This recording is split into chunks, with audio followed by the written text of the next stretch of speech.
华裔地形表演队的3机。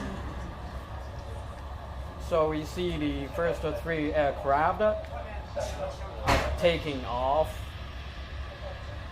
The August 1st Aerobatic team is ready for action. Nose up, nose up. And they're off.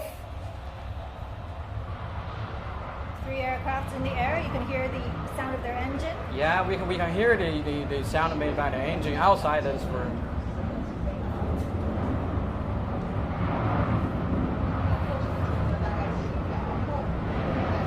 It feels somewhat different from, I'm just sitting in a room and I hear the sound made by the engines. Yeah. It's somewhat different from watching from the TV. And they will perform for 20 minutes. And just notice how quickly they got up into the air. Yeah. Within seconds, they were airborne. And this is crucial in combat because the longer you stay in low altitude, the more easily you're detected by enemy or more vulnerable to ground weapons. Now, all 6 aircrafts are airborne.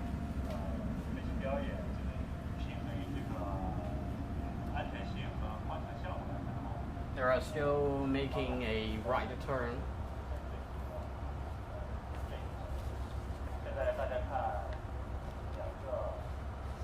Oh, they're making a formation now. Yeah, they're changing their formation. Let's see, let's expect what shape it is. Is it a delta formation? Yeah, delta, then an arrowhead. Right. I think that's a arrowhead. It's a little bit far away. So from this angle, it's kind of hard to make out exactly how many planes there are, and that's the goal, right, in combat. Yeah, that's the shape of okay, that's an arrow. An arrow shape. An arrow shape, arrowhead shape.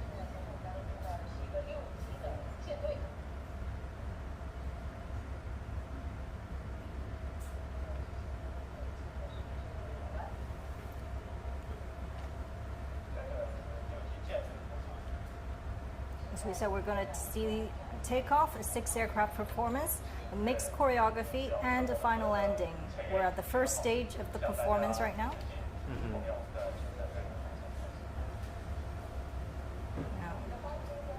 Okay. Colorful fumes. They are releasing smoke. Now 6 aircraft are releasing 6 thick plumes of smoke are flying together. And it's the second stage. Besides the visual aesthetic, smoke oil also makes performances safer because the smoke facilitates better visibility of aircraft and flight trajectories. So pilots can gain better control of the flight situation and the positioning of the other aircraft when flying in formation consisting of 6 aircraft. And I think they are again changing their shape. And let's see what a shape or going to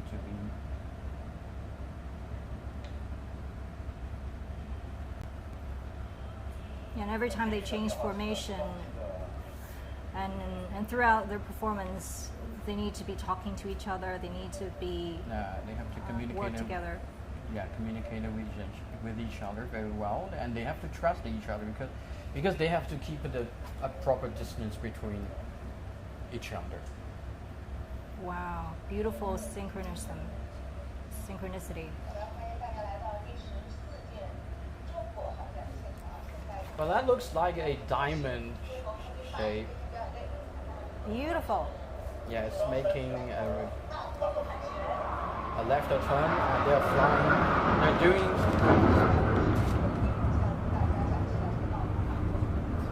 a left turn.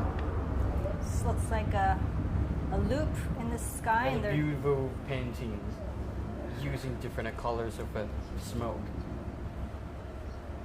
And if you're just tuning in, we are live from Zhuhai in Guangdong province. This is Airshow China 2022. Yeah, it's also the 14th in China International Aviation and Aerospace exhibition, and what we see now is the performance of the Aerobatic team August the 1st.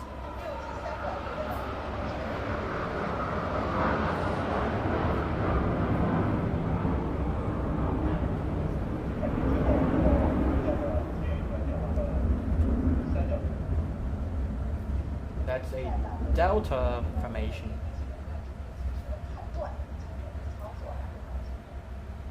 All these formations are actual combat formations and maneuvers. Yeah. And this is a great opportunity to see how far they can push the jets. Yes.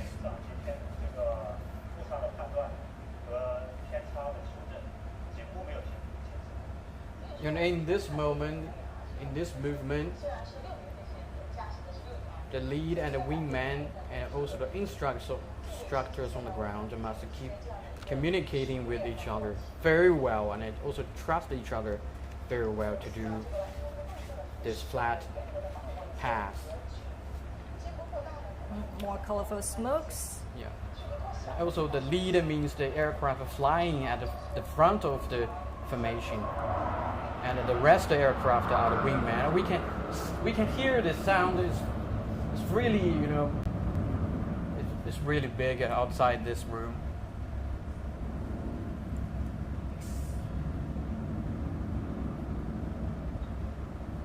And I'm sure the spectators, as we can see on the camera right now, are excited to see them, or excited to watch this show. There's a lot of static display just underneath. Yeah, many people, many spectators are rushing here, taking photos, using their phones.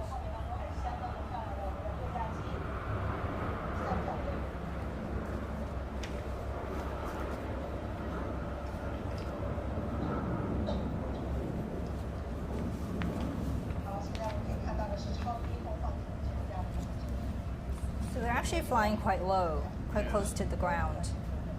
And that's also a big challenge. And it looks from here that they're flying pretty close to each other.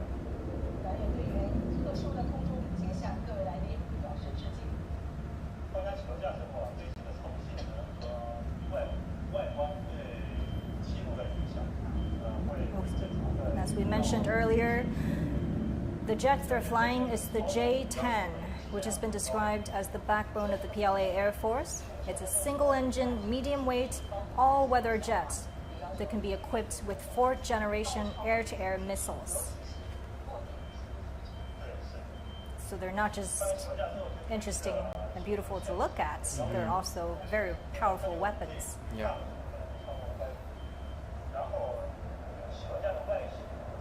See, they're releasing smoke oil again.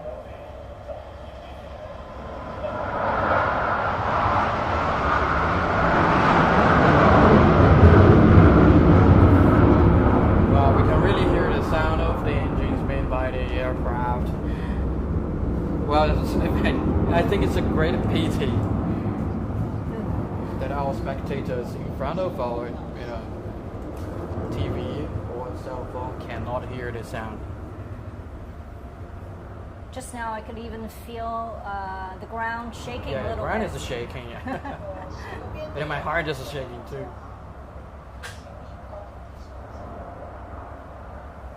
It's quite an incredible experience to see these amazing performances and feel them.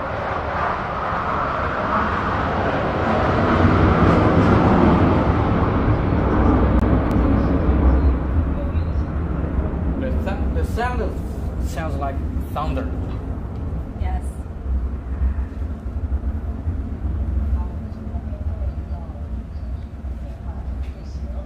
And it's, they were changing their form again. And I suspect what the next shape is.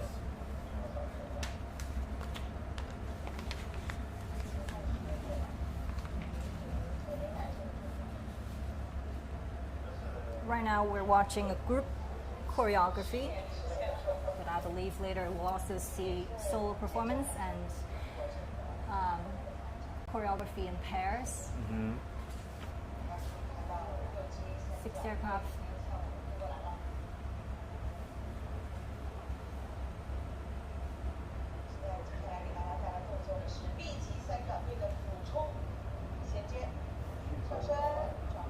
Okay, Another half loop going up right now.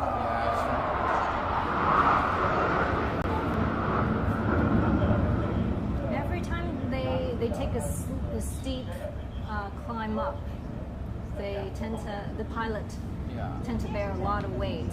They made a rather vertical climb while turning right.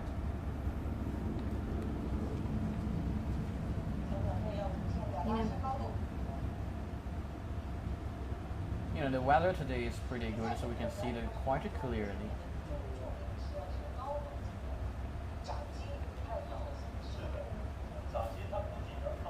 So the commander needs to be in control of the performance, and Yes. it's important that they work as a team. As we said, it looked like they're flying really close to each other, but in actual combat, the distance is a little bit wider. Yeah. And we can see on the camera the aircraft flying at the front of the formation is the lead.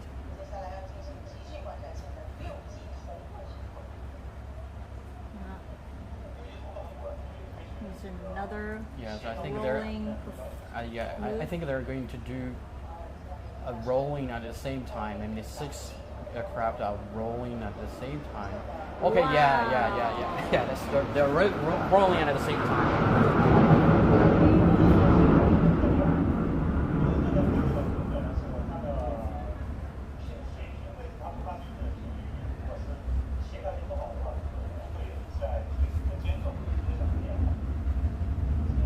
When they roll in the air like that,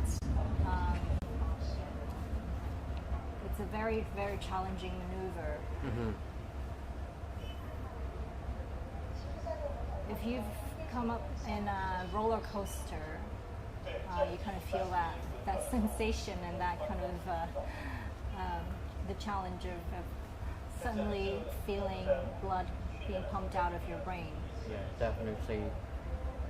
And you know, on average, a pilot in this team can fly over 20 years, and everyone is important and valuable to the team, and of course, valuable to the Air Force of China. And as we said, these are the best of the best. So what does it take to actually make the team? I heard you have to have clocked at least 600 flying hours in a fighter jet, and 200 of them needs to be in the J-10. Yeah.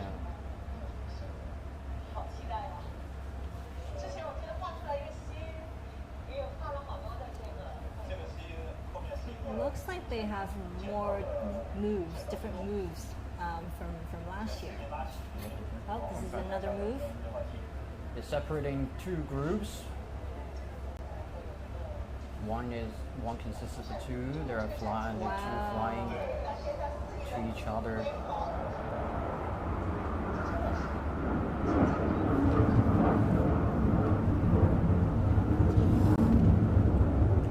And you know, one consists of 2 jets. Did a solo crossover break.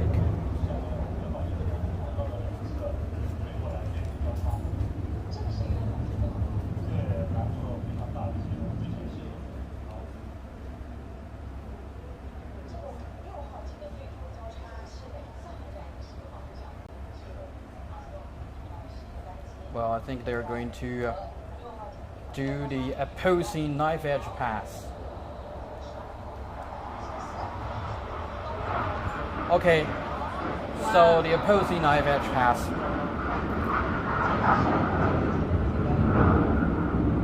So which means the wings will be virtually tilted and the top side is visible to the crowd, but at a very fast speed. So I mean, the speed of each aircraft just now was about 700 kilometers per hour. So it's very fast and breathtaking. And this move also tested the ability and the courage of the pilots in close range air combat.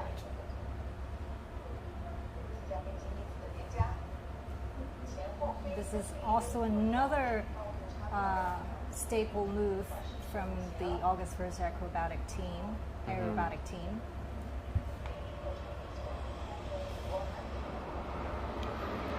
And we see 4 aircraft that flew over with a, height difference of 2 meters between each one. Very close to each other, so you have to have a very good situational awareness. Yeah, and also the technical skills. Now they're back into a diamond shape. Diamond shape.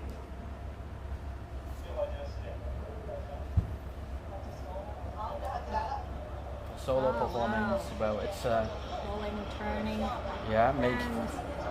it made a vertical climb, trying to roll, but pausing for a second, and returning to a flat path.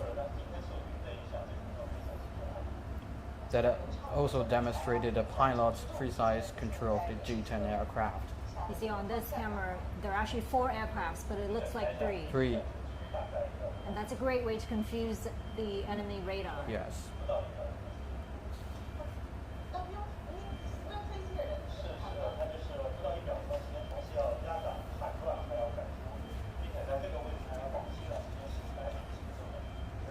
Because the diamond shape plays an important role in actual combat. Because due to the limited resolution of a radar, it's easy for the enemy to mistake multiple aircraft as only one aircraft on a radar. Okay, they are still releasing thick plume of smoke, and that's a flat pass, which means they fly in the same flight. 4 aircrafts flying abreast. Yeah. Abreast flying is also a common formation in real aerial combat.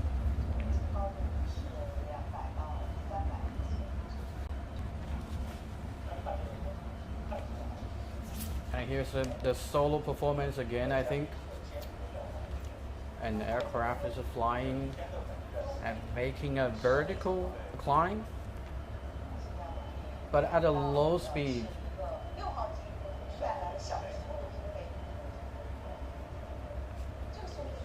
So this is a low speed flight, about 200 kilometers per hour, keeping its nose up and it's climbing.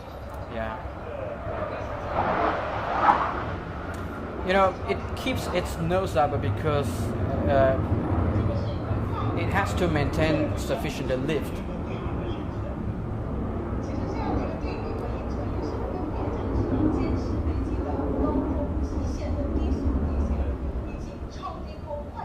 So this move fully demonstrates the good stability of the G-10 aircraft at a low speed, and also, of course, the pilot's technical skills of controlling the aircraft.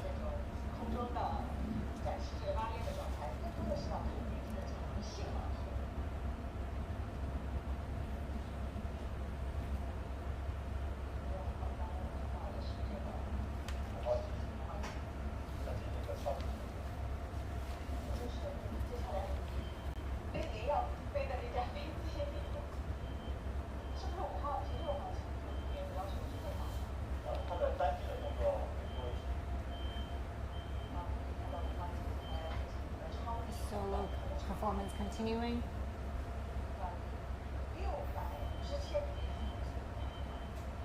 It's lowering its altitude. Oh, it's landing. It's going to land at the airport.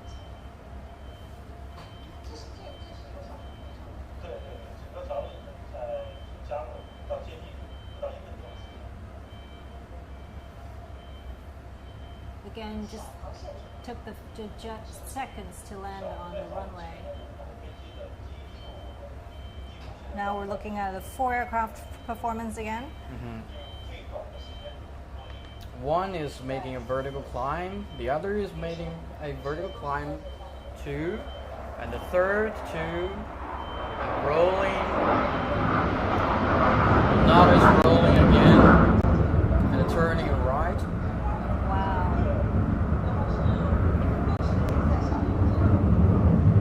In real combat, a move like this is a great way to evade the enemies. If you have someone on your back, and you're flying as a team, and 2 of you, Yeah. And one thing I think makes a steep climb. it's very challenging is they have to keep the same pace. Yes. And also it's a very challenging for a cameraman to capture the exciting moment, because they have to move the camera very fast.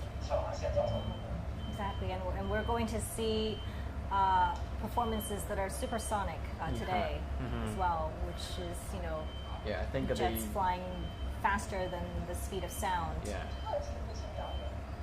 Another aircraft coming down, Very smoothly. very smooth. And they have to land at the airport from a very limited space, which means they have to land at the airport very quickly and efficiently.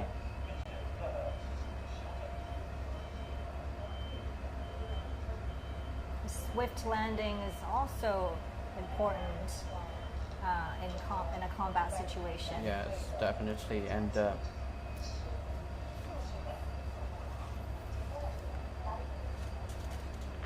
they just landed at the airport from a height of only 200 meters.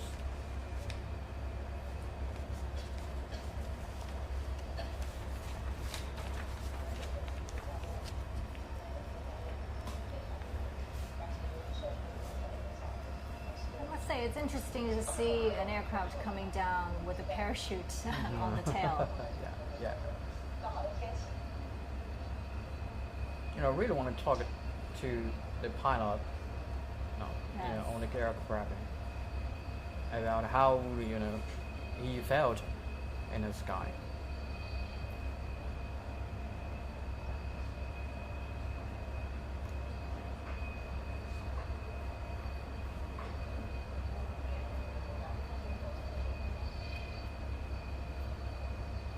Pretty challenging to make all these maneuvers within such a confined, small airspace.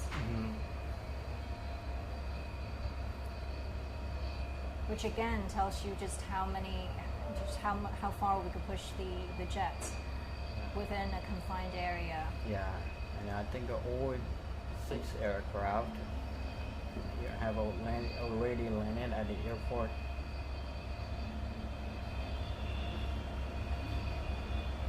They're just moving back to the starting point of where they came from half an hour ago. Wow. So we could see the pilot.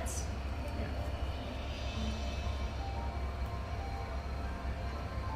I think that's the replay Oh, is that the of the Aerobatic performance just now.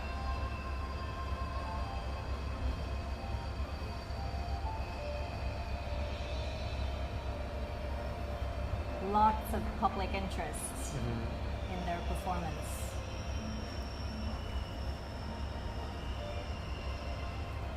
It's a 2-seater, as we mentioned, and it's important to have.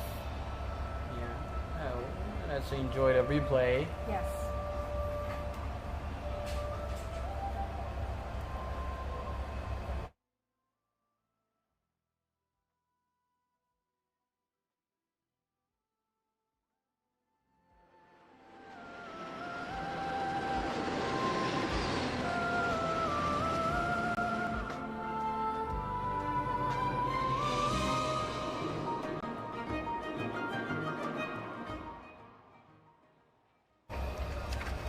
In the past half an hour, the August 1st Aerobatic team demonstrated a lot of fancy movements intensively. Yes. And the demonstration reflects the superb flying skills of these pilots in the Air Force of the BLA. And this year, It's the 73rd anniversary of the founding of the PLA Air Force, and we see parents coming to this exhibition with their children, with young people, and with we see teenagers as well. Mm-hmm. Yeah, and I believe many children have been encouraged to fly when they grow up. And also, this demonstration today also shows the huge progress in the manufacturing of China's aviation industry.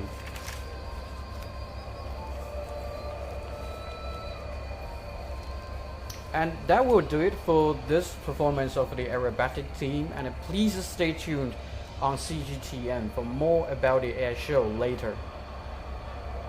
In just a short moment, we're going to see more performances. Yeah, next is J-20 Stealth fighter jets.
Okay, welcome back, and we're continuing our performance. And what we see now on the camera is J-20. 4 J-20s flying in the sky. They're doing a flight pass, and they're making a ride. One of the most highly anticipated performances of this air show. Yeah. They just made their debut last year. And you know, J-20 is China's home-developed 5th generation stealth fighter jet. It was first reviewed in Air Show China back to 2016 Yes, in Zhuhai. 2016. And it was developed by China's Chengdu Aerospace Corporation. And they completed their first flight test in 2011. And they have a maximum takeoff weight of 37 tons. And a maximum flight altitude of 20,000 meters and a maximum flight speed of 2,400 kilometers per hour.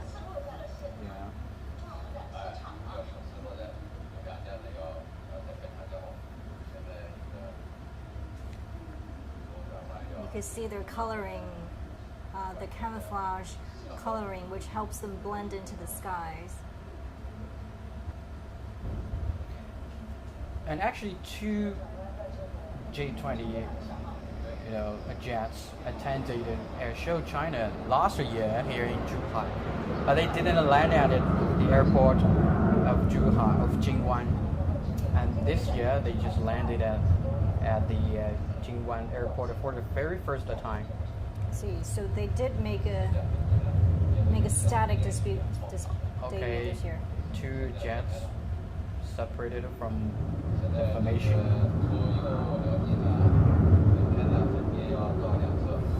You know, we can see on the camera J-20's slender body and wing design reduces the resistance encountered by itself. Let's say opposing steep climb. 9 vector pass again.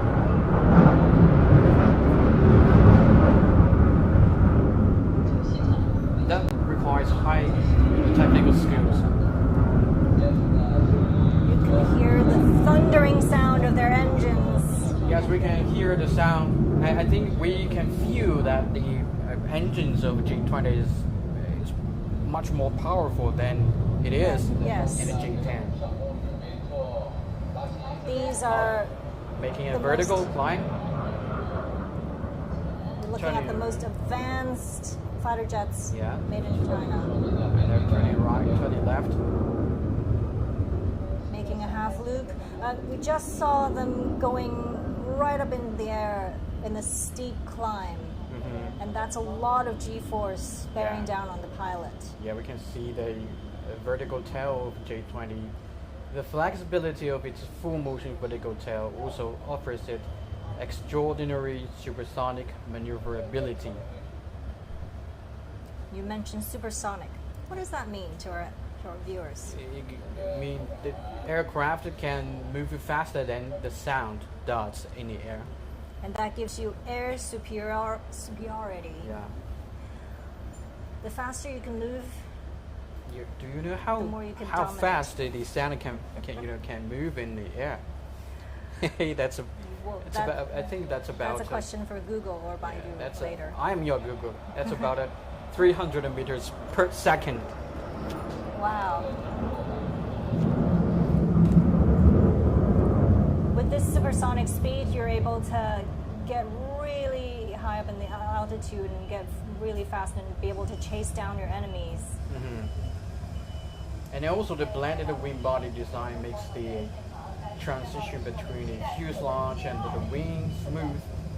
And also it reduces, this design reduces the angular reflection effect between the wing and the fuselage, making that difficult for the enemy radar to detect the aircraft. They're made with composite materials and absorbing materials, which improves their stealth level. Yeah. because they effectively absorb the electromagnetic waves emitted by the enemy radar.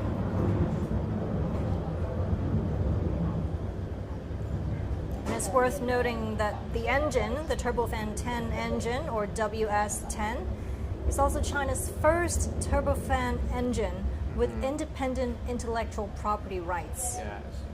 which provides the J20 with more powerful thrust and helps it fly higher, faster, and further. Yep.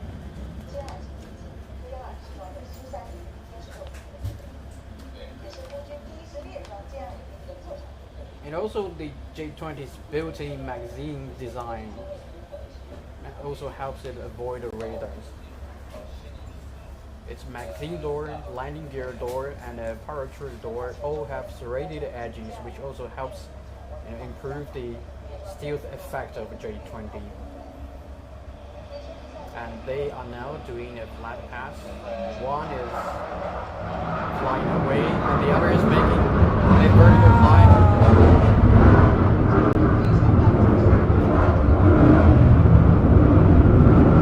That's a supersonic speed. You can see the air passing through the fuselage.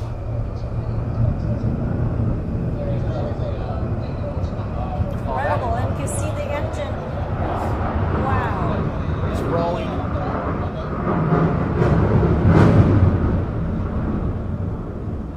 It's rolling again, turning left, and the spectators on the ground must be very excited to see this. Because they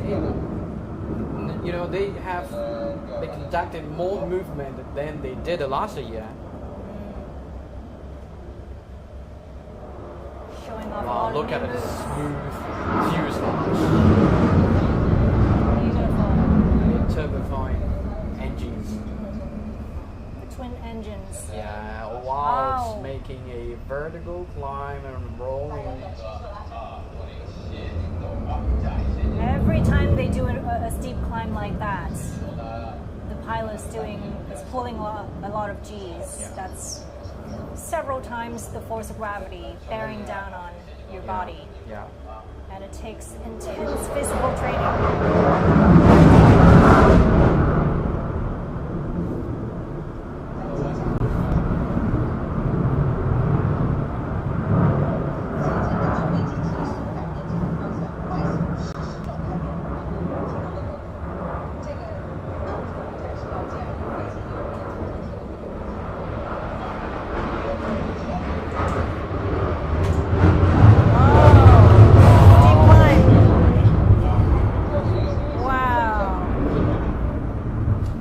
Even can't hear what you said because of the sound of the engine. It's like going up on a roller coaster, but in a fighter jet. Yeah, that sound of it makes people feel it's powerful. It's rolling again. More rolling. It keeps rolling. Full. Beautiful. Swing over. Right. That's a wing over. Right. Yeah. I mean, it's dizzying just to look at the moves. And I understand that in order to counter the G-force, pilots actually train in centrifuges where they it's like you're sitting on the edge of a clock and they just spin you. Yeah. So And then it kind of trains your body to counteract. Wow. That's probably 9 Gs, right? Yeah. That looks like an arrow penetrating to the sky, to the cloud. Yeah, that move. That's at least a 9G maneuver.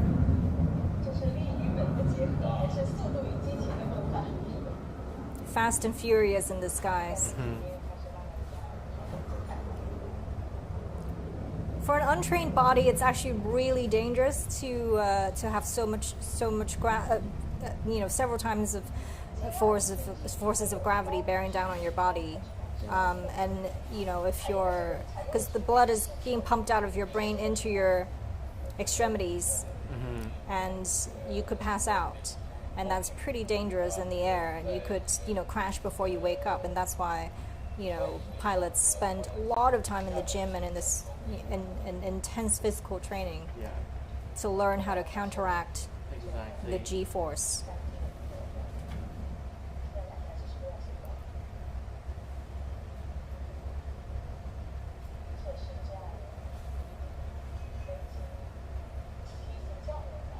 Now we're seeing a second aircraft joining the first one. performance. What isn't? That's a big bird, right? Yeah. I think that's challenging for the pilot. Yeah. When a bird is, the flying. Yeah, I wonder what happens when they see a bird. I mean, are they going to have to dodge it? I don't think they will be nervous or be. They can go just after fly by the into a bird. Yeah.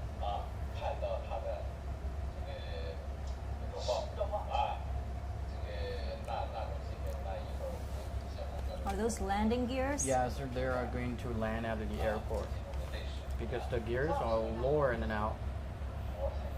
Right. So the first two Wow. will be landing soon, I think. That's quite a short performance. Yeah. It's already wrapping up before, we got enough of it. The performance is of a J20. Oh, it's doing another evasive move. I think we were wrong. We're not going to land so fast.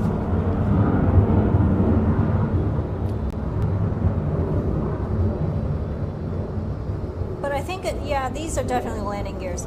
Yeah. It seems like they are also simulating a scenario where, you're searching for a runway and then you got someone on your six. You have to make an emergency climb to escape and to survive. And then now you're circling back, trying to find a place to land.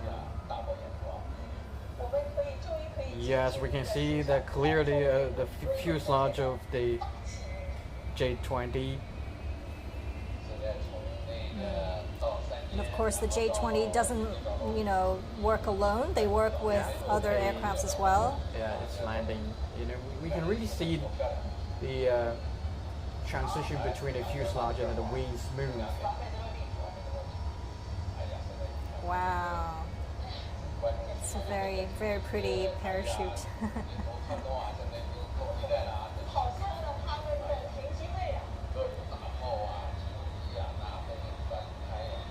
The second is going to land too.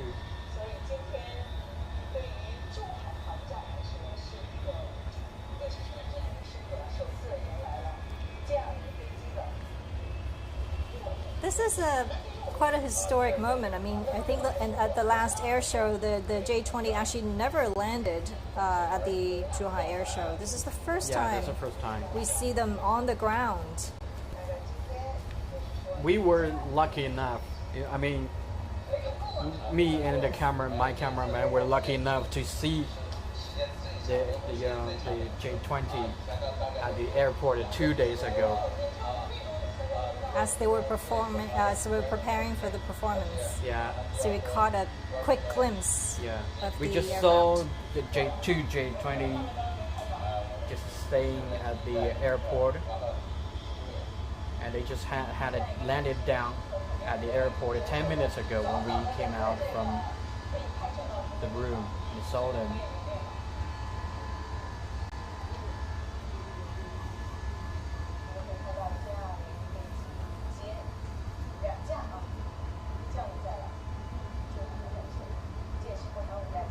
So we saw 4 aircraft at the beginning of the performance, but only 2 landed. Yeah. What happened to the about other two? Yeah, where are the other 2? I think they're still performing. They want to show more movement to the spectators on the ground.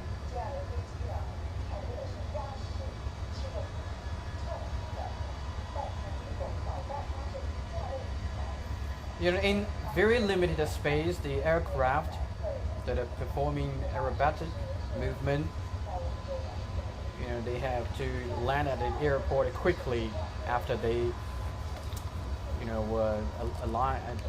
align with the runway. And as we said, the J-20 stealth fighter made their debut in 2016, and it was enlisted to the Air Force 2 years after that, which marked a significant step towards our full combat capacity of the Air Force. And in a real combat, landing as quick as possible is also very important.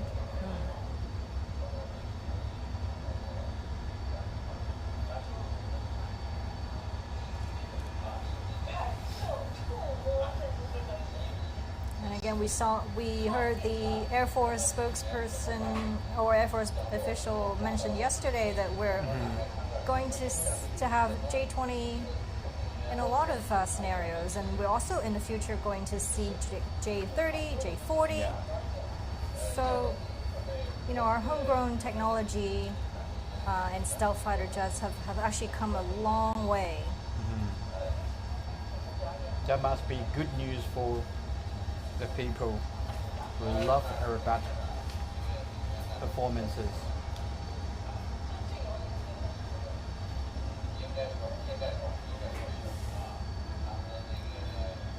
Fifth generation fighter jets like these, developing jets like these have become a priority in a number of air forces around the world because they are superior in almost every category in combat. Yeah.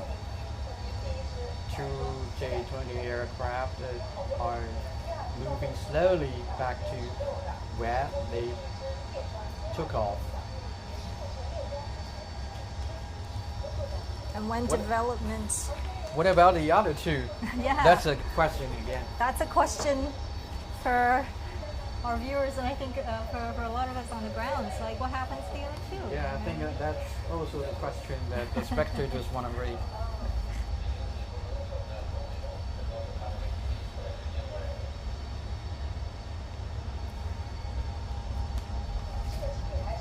I think they're still hovering in the sky.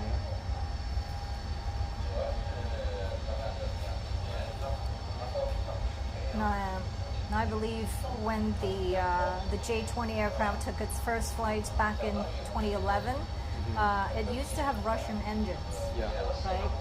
But later, we put on our own Chinese-made engine, and ushering in a new era of domestically powered fighter jets. Well, that's another one, another type of aircraft. That's J-16. Oh. That's a J-16.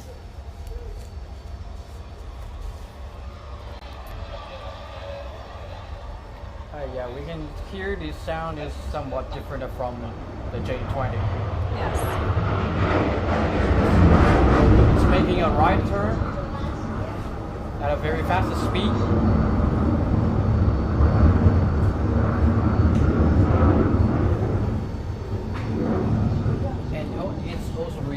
Some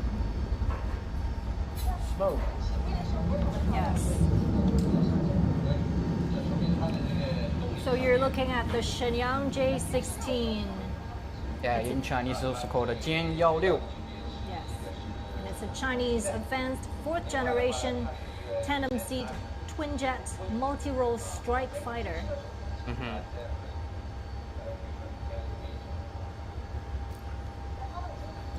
The cockpit is fitted with a helmet mounting the display system to improve pilots' situational awareness. That's high technology.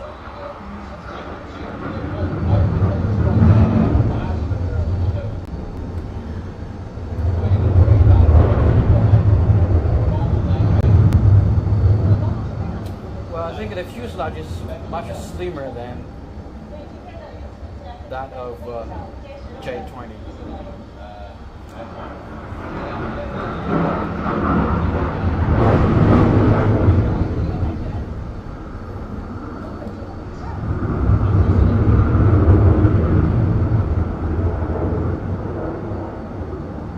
And also the J-16 is equipped with an AESA radar and is powered by 2 Chinese Shenyang WS-10 turbofan engines. they are it's making a left turn.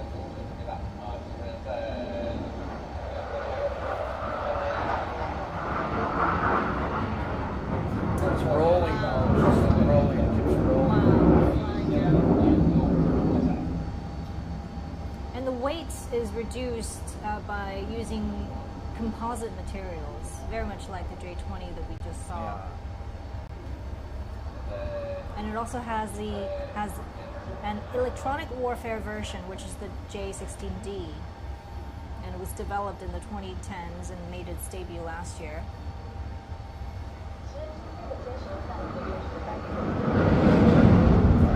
It's making a right turn again in a very limited space.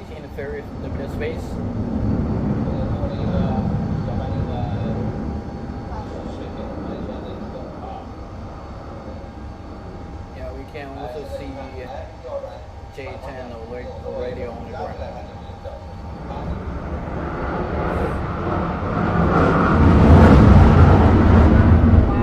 Wow, look at the air. Earth-shattering. It just keeps rolling and turning to show the flexibility of the aircraft. Yes. And also the high technical skills of the pilots controlling the aircraft. And you could probably see it's a twin-engine, two-pilot jet. Yeah.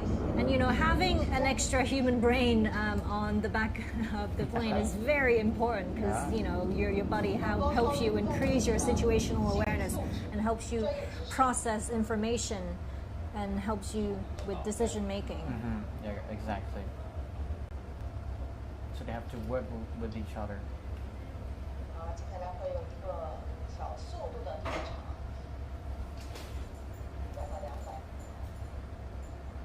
Well, the speed now is about 200 kilometers. It's also a very low speed.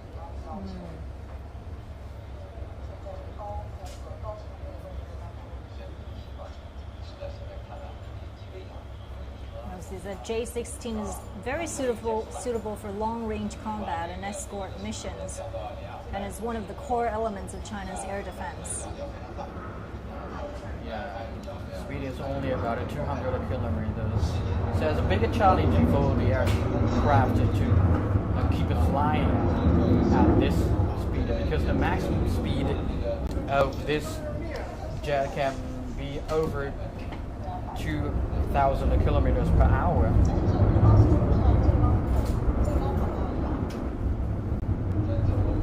And it was developed, and as you mentioned, they were powered by two turbofan engines, and is essentially China's answers to the Russian Su-30 flanker program or the United States Boeing F-15E Strike Eagle.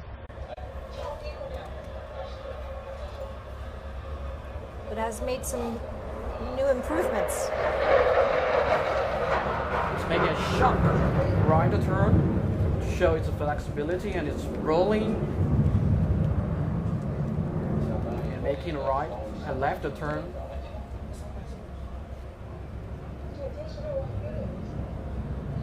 And not only it can make all these swift maneuvers, it could also carry up to 12 air-to-air missiles, along with a 30mm cannon and satellite-guided bombs. Yeah.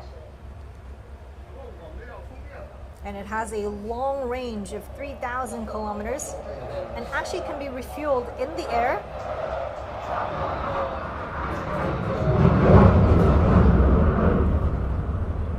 It's rolling and turning right.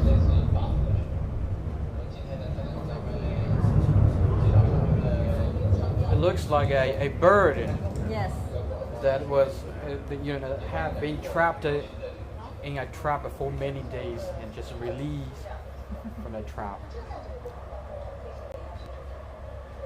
And it's flying happily in the sky. Yes. And the J16, compared to its previous variation, has a better radar and fire control system. Wow. Wow. Turn it upside down. That's really challenging, I think. wow. And then another steep climb. Yeah.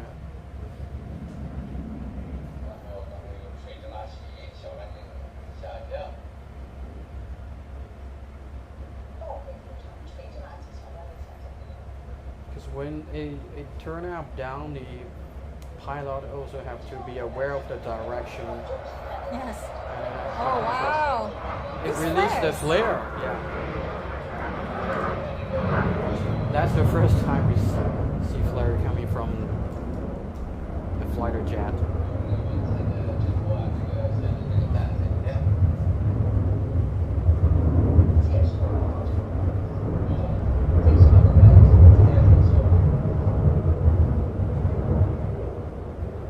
And actually, since September 2020, the J16 has become a frequent. Yeah, More flares? It's releasing flare again. And the flare is to make the infrared guided missile seek out the heat signature from the flare rather than the aircraft's engines. Because in contrast to radar guided missiles, infrared guided missiles are very difficult to find as they approach aircraft because they use an infrared homing system that's a passive weapon guidance system. They do not emit detectable radar and they are generally fired from behind directly toward the engines. So in most cases, pilots have to rely on their wingman to spot the missile's smoke trail and alert them of a launch. And it, The landing gears are down again. Yeah, and also speaking of the flare, flares burn at thousands of degrees Celsius, which is much hotter than the exhaust of a jet engine. So missiles like IR missiles seek out the hotter flame, believing it to be an aircraft.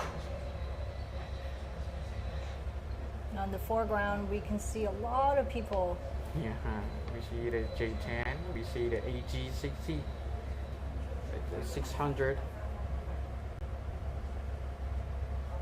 And that's the end of the performance for the J16. Exactly, we see the J16 landed at the airport smoothly. This is also the first time apparently they landed at the airport after a performance.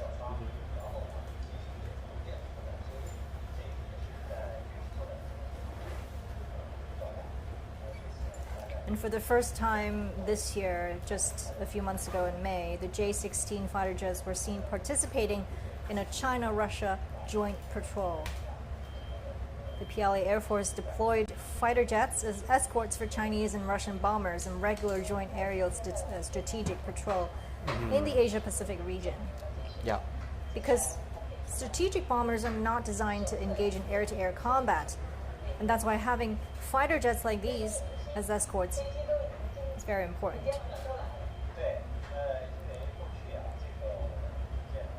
And military commentators say the fighter jets J-16 and 20 are crucial in the face of constantly changing battlefield environment. It's also been a frequent participant at the PLA's routine exercises near the Taiwan Straits. Yeah, and the empty weight of J-16 is 17,000 kilograms, and its max takeoff weight is about 30,000 kilograms. Pretty strong. And we just saw the J-20 before that. These two jets actually work together. J-16 complements Exactly. the more advanced J-20 fighter. Because the J-20 uses its stealth capacity to destroy hostile anti-air installations and win aerial superiority, but it cannot carry as many weapons as the J-16, which we're looking at right now. Yeah.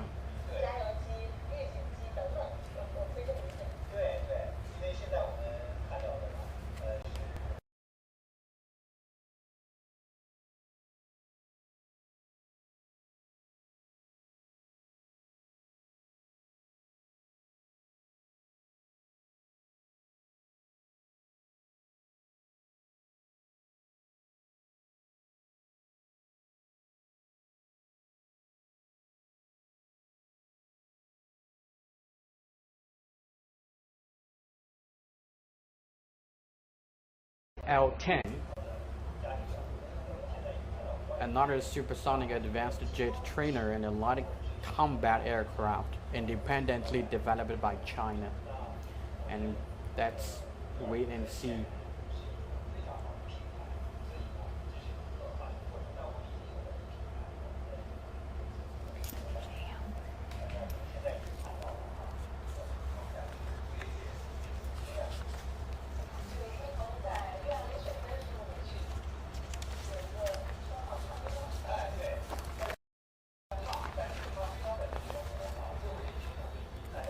See the giant is moving on the way. It's also called a kunpeng, which means big bird in Chinese mythology. It is incredible. Really incredible. That's YY-20. Oh, YY-20. Or 运油20.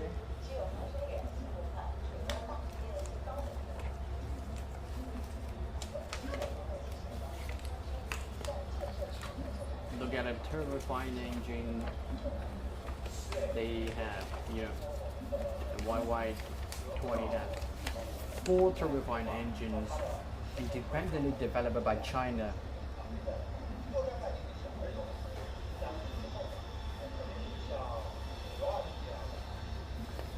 Nice close-up shot. The cockpit. It looks really strong. Yes, the YY-20 or 运油20 is China's new generation aerial refueling aircraft. So the fighter jets that we just saw, J-20 and J-16, can all be refueled by this big bird.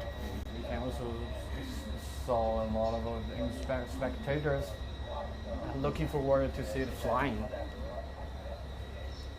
So the YY-20 actually made its formal debut at the People's Liberation Army Air Force Aviation Open House and Air Show in the city of Changchun, northeast China's Jilin province.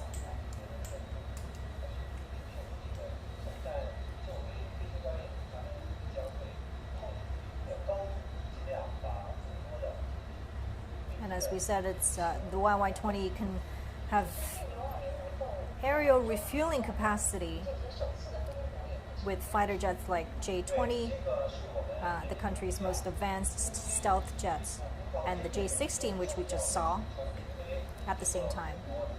Yeah, we see the I wonder Orion if we're 10. going to actually see that today, the aerial refueling, because that would be really incredible to see. Yeah, maybe we can see J-20, J-16 again. If that happens, it's moving fast on the runway and going to take off in a few seconds. It looks clumsy, but it moves really fast. Yes. The big bird can fly. Yeah. Oh, it's up. Wow. Wow. Pretty steep, actually. Ooh. We can hear the sound of the engine.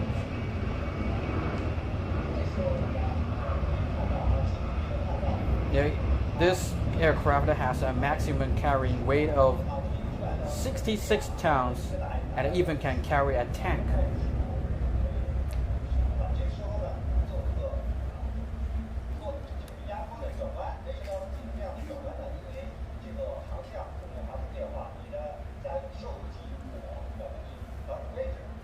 Yes, it's a large transport aircraft. The sheer size of it makes sure that it has high capacity of containing fuel. And actually only the United States, Russia, and China have this capacity. Yeah. The big bird can actually carry over 100 tons of fuel, and half of that can go to refueling other aircraft. You know, refueling one fighter jet in the mid-air is difficult. Oh well, it's turning left, flying toward the spectators, presenting a good angle.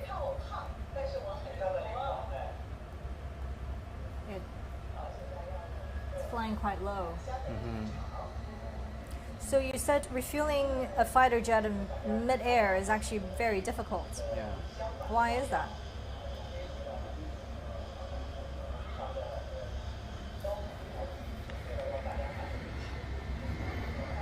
Because two require higher technical skills for the pilots and also the crews. Here we can also see the left and the right wings of the Yunyu 20.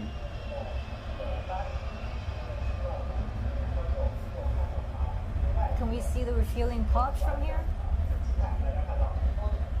Yes. It's very elegant. The one beside the smaller one beside the two engines is the refueling pod. Yeah, the left and the right wings of the Yunyu 20 are equipped with the refueling pods on its wings. And when refueling, two flying booms are released, which can refuel two main battle aircraft at the same time, such as J-20 or J-16. And also, this has greatly improved the Air Force's long-range maneuverability, long-range attack and defense, and also long-range delivery capabilities.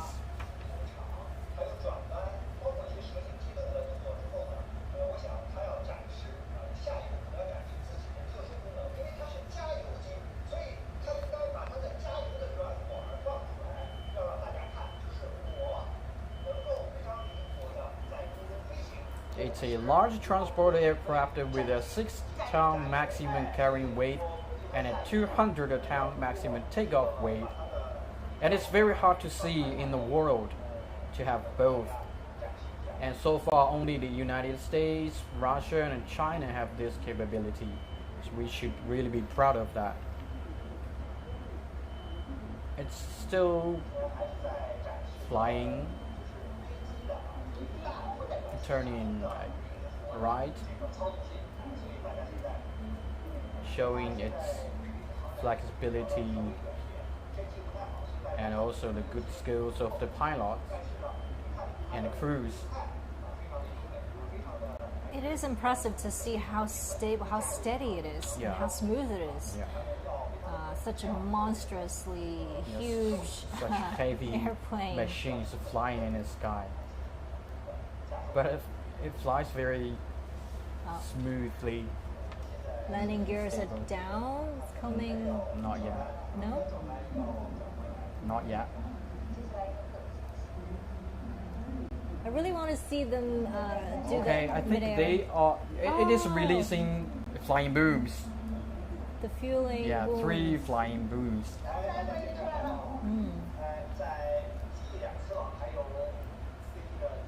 Does that mean they can refuel 3 aircraft Yeah, at the same time? yeah.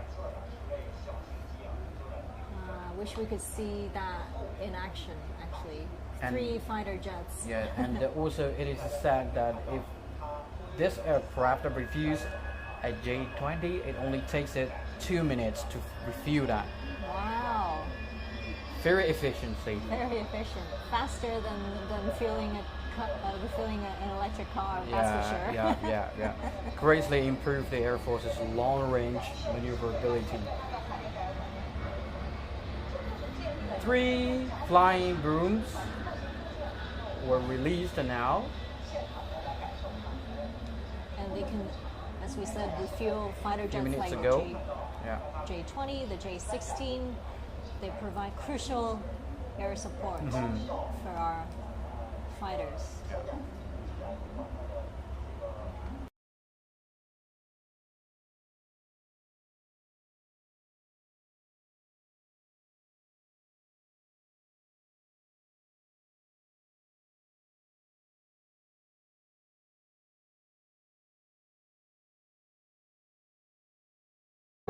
And half of which can refuel other aircraft. 100 tons of fuel. That's incredible. And half of the fuel can refuel other aircraft. That is impressive. We actually the Air Force actually started exploring this technology as early as the 1980s. Yeah. Because at that time, the J7 and J8 were commissioned to the PLA Air Force, and the combat capability of the Air Force fighter jets was hugely improved. And at the same time, the changes in the international environment make maintaining air security in South China Sea a very urgent task. Yeah. And So, patrolling the islands and reefs on the South China Sea became an item, a priority for the Chinese Air Force. yeah. So the area refueling is very important. I believe this is definitely the first time I've seen a flying display by an aerial tanker.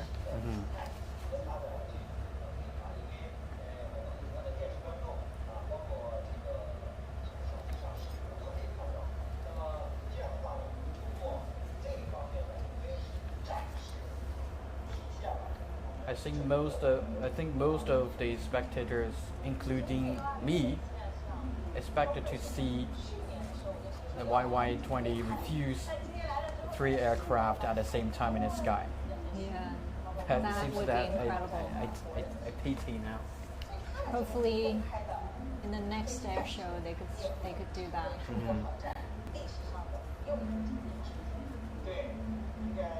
Oh, I think we see the C919 Yes. On the runway. C919 Is on the that runway. coming up next? I wonder. I think you're right. The C919 is preparing for taking off in a few minutes. But I wonder, is the big bird going to land, or is it just going to fly away? I think this is going to land.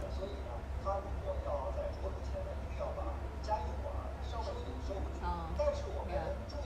So it needs to retrieve the pods first, Yeah, the flying booms. the booms, yeah.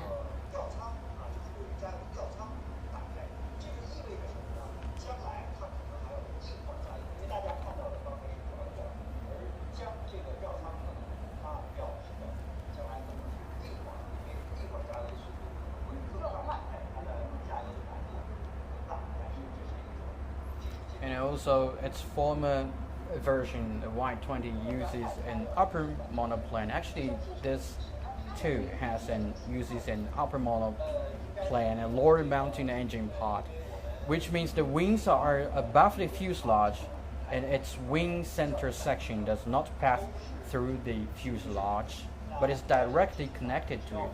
And this makes the cargo compartment of the YY-20 or Y-20 even bigger to carry more cargo, and keeps the engine away from the ground, reducing debris suction. And this design also allows the aircraft to take off and land normally, even on a gravel runway.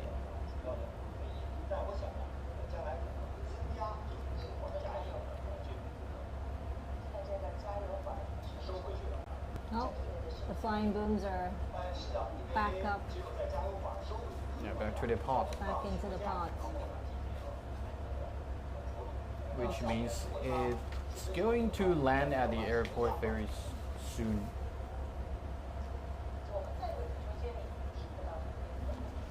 And if you're just tuning in, we are live from Airshow China in Zhuhai in southern China. We're in the middle of a flying display. We saw earlier the August 1st Aerobatic team, and then we saw J-16 and J-20 fighter jets, and now we're seeing aerial tanker, the YY-20. Yeah, and it's a former version. The Y-20 aircraft has participated in both the parade celebrating the 19th anniversary of the founding of the People's Liberation Army, and also the National Day parade celebrating the 17th anniversary of the founding of the People's Republic of China, as well as taking part in joint exercises and military drills home and abroad. Coming down. Yeah, so landing.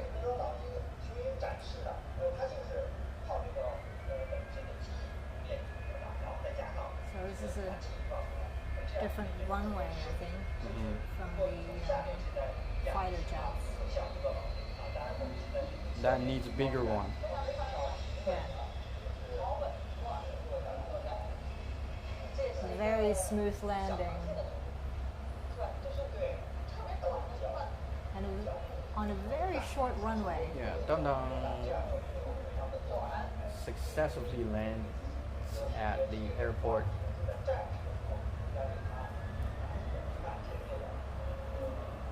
Now, a close-up shot of the big bird.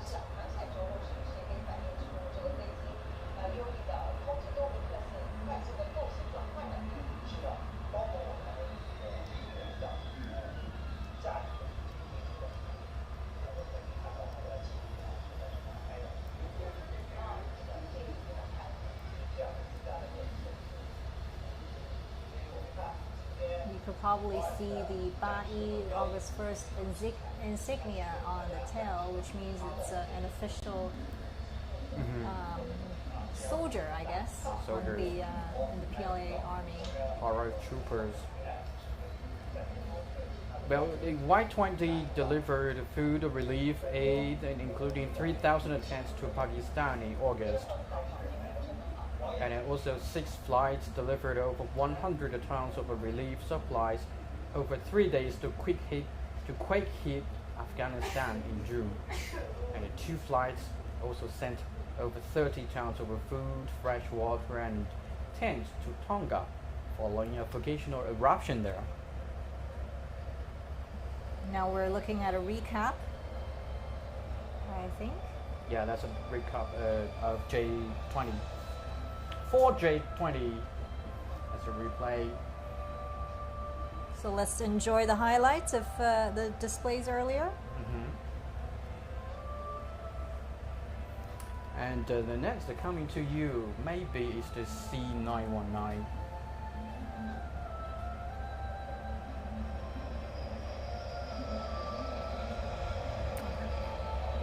Or JL10 aircraft.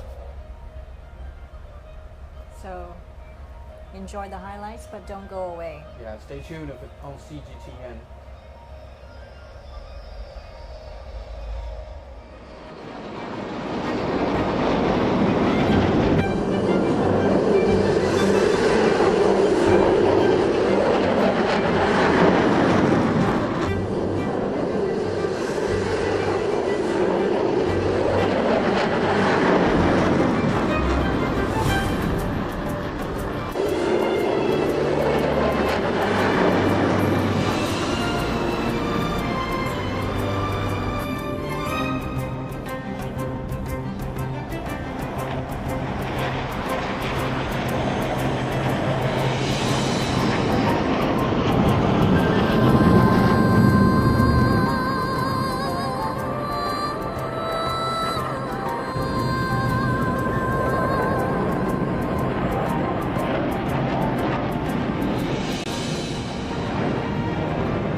Hello everyone, welcome back to CGTN.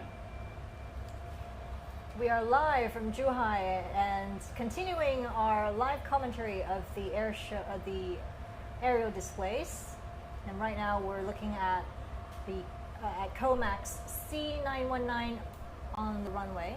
Yeah, and it's C919 is China's first domestically built large passenger jet. And they rolled off the production line in 2015 and took to the skies and landed at 3:19 p.m. In 2017. Yeah, at the Shanghai Pudong International Airport, after it had passed its last flying review back to 5 years ago into 2017. This is one of the very highly anticipated displays this year. Mm-hmm. A lot of speculations beforehand as to whether or not we're going to see this narrow-body jet. Yeah. And right now we're looking at it. Very exciting. This is a twin-engine plane. Yeah. Do you know the story behind the name C919? Yeah, you know, C in an aircraft, C919, the C in an aircraft's name stands for both China and COMAC. COMAC, which means Commercial Aircraft Corporation of China. And do you know what 9 stands for?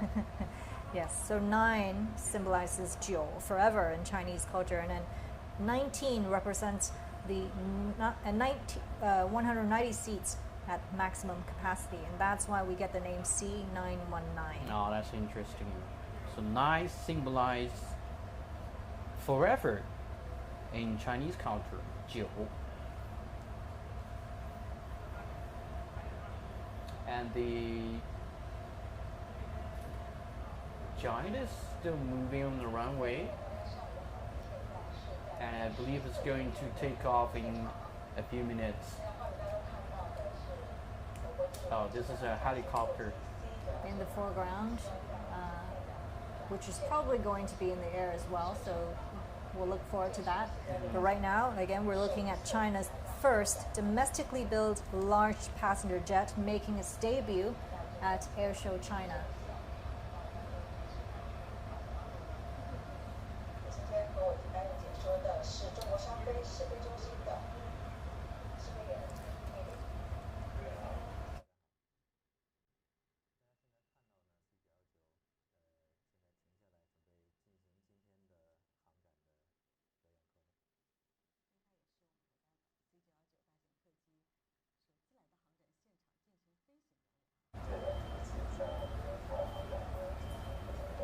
In fact, the C919 has 150 to 170 seats, and with the standard range of over 4,000 kilograms.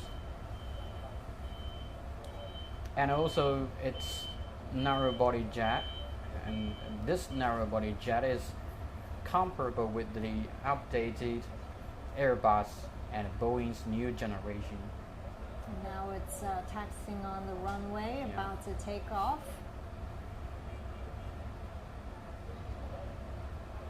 Narrow-body jet is called the workhorse of civil aviation. Here we go.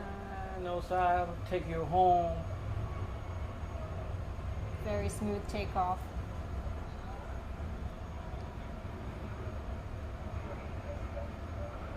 Landing gears up. This is comparable to the updated Airbus 320 and Boeing's new generation 737, which brings China into the top ranks of a global aviation manufacturer. Yeah.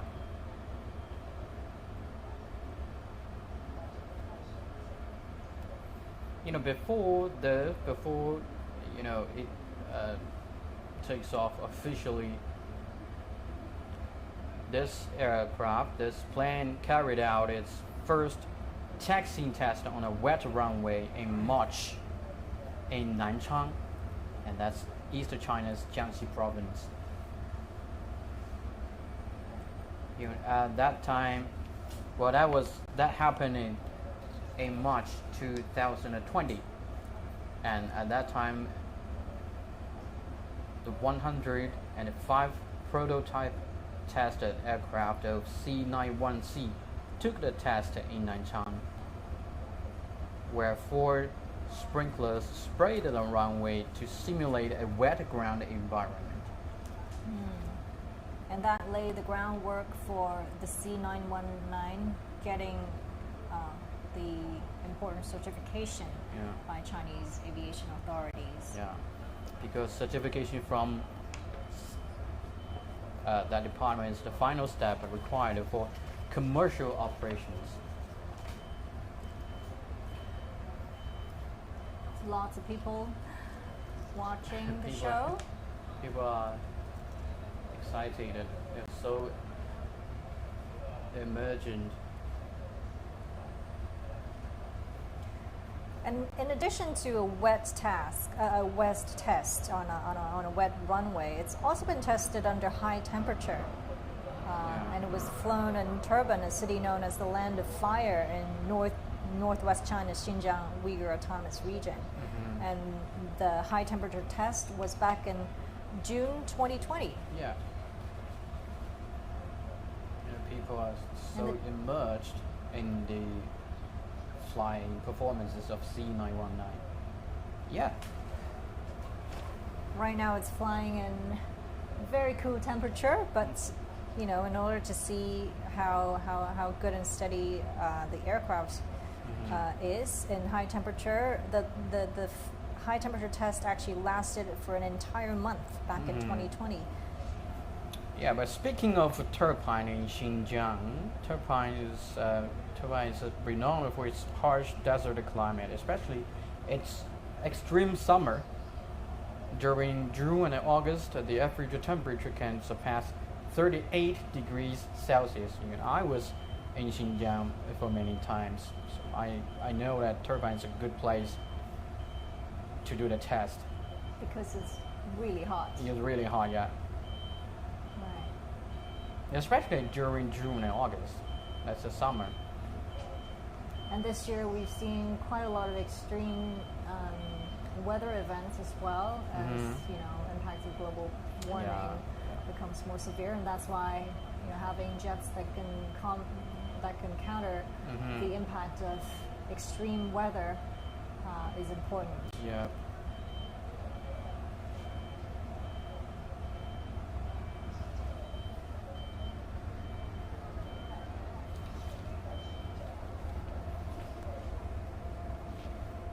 And China Eastern Airlines, one of the country's largest airlines headquartered in Shanghai, signed a contract in March 2021 to buy 5 C919 jetliners from its COMAC, its developer, Commercial Aircraft Corporation of China.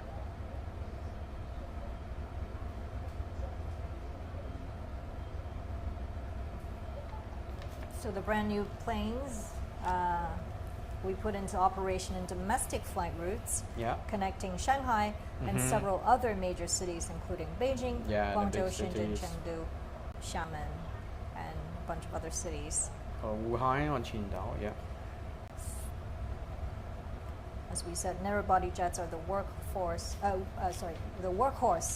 of civil aviation. And also with several rounds of tested flights, the C919 finally gained its airworthiness certification from the country's aviation regulator just 2 months ago, because now it's November and they gained the certification in September this year. And the planes are flying at a lower altitude.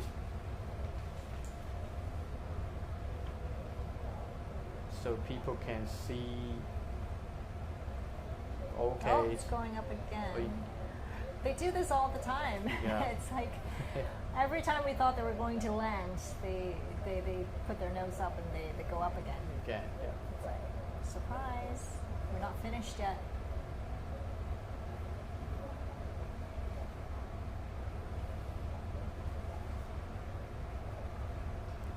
And the chief designer of the C919 said once that the design team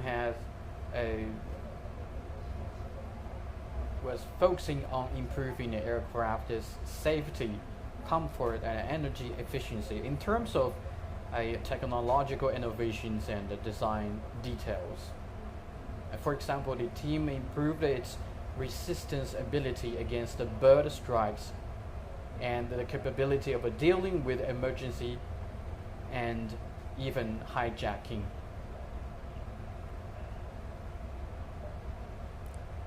So you said there's a lot of media attention on the C919, Yeah.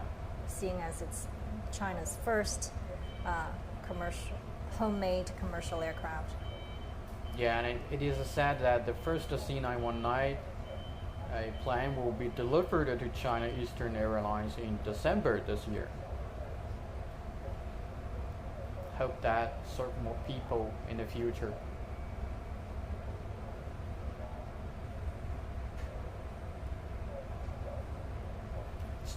Making a left turn. So just at the end of September, COMAC held a certification ceremony for the C919, which can now be delivered to its first customer, as you mentioned, China Eastern Airlines. Although it now needs a separate production certificate before it could actually ramp up and mass produce. Yeah, then that's it. I think it's going to land at the airport soon because the gears have been lowered. Yes, short 15 minutes demonstration, but a historic moment because this has never been done before.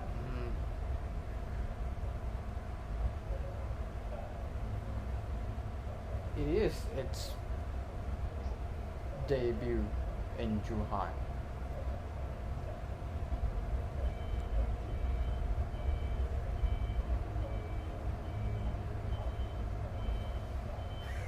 Sorry, it's my fault. It's not landing. This always happens. Every time we thought they were going to land, they do something else.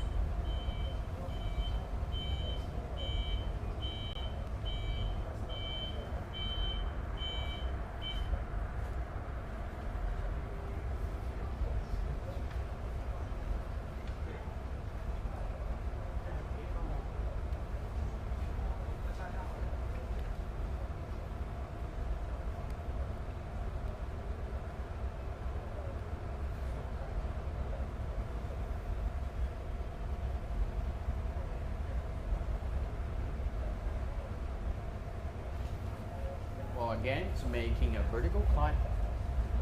Yes.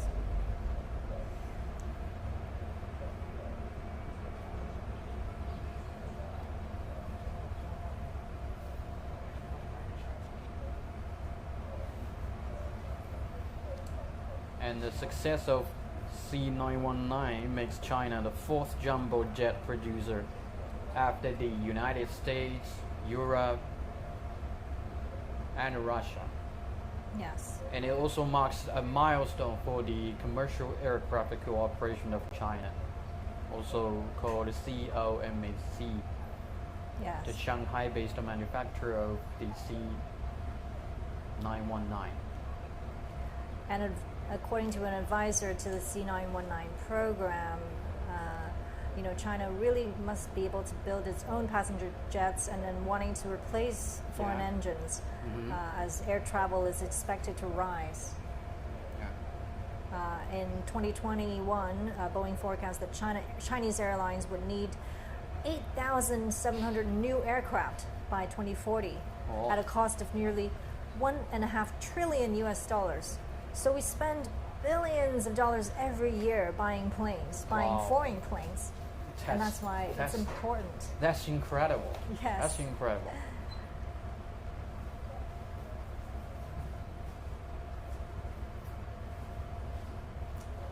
Let's turning back. So instead of spending trillions of dollars buying foreign planes, we're seeing the government putting more money towards building our own planes. Now, which would also help boost China's industrial capacities, because it takes an entire supply chain, an industrial chain to produce an airplane. Which is another way to boost domestic economy and help our companies innovate. So also time consuming. Although it could take at least 15 to 20 years for China to build its own engine. Right now we have foreign engines on this plane, but we are actually working towards replacing it, because as we said, it's important to have our own homemade, homegrown jets. I think it's going to land at the airport now.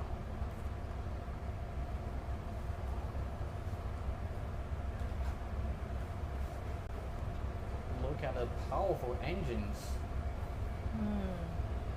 Very elegant plane.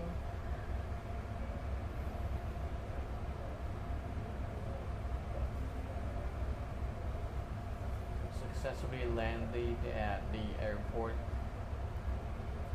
Wow, that wraps up a very successful and historic debut of the C919 in Zhuhai.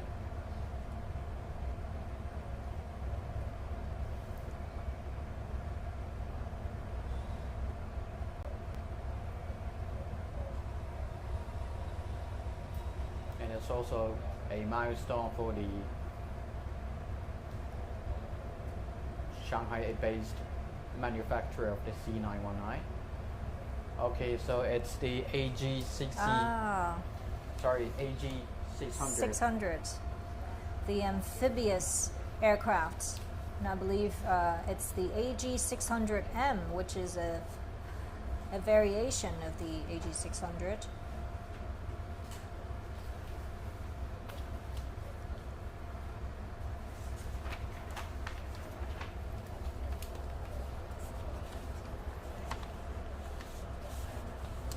It's moving and okay, it stops on the runway. I believe we're going to see its powerful firefighting capacity. Yeah, it's going to. I think it's going to pour water. Yeah, 12 tons of water. 12 tons of water in just seconds. Demonstrating how it fights fire. So it's useful for putting out forest fires. And because it's amphibious, it also helps with sea rescues. So, up. So flying. Also, this plane is codenamed Kunlong, which means gigantic fish or dragon.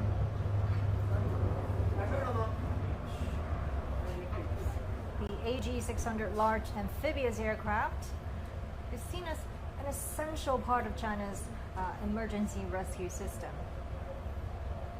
It was developed by the Aviation Industry Corporation of China, or AVIC, to meet the needs of firefighting and marine rescue missions and other critical emergency rescue operations.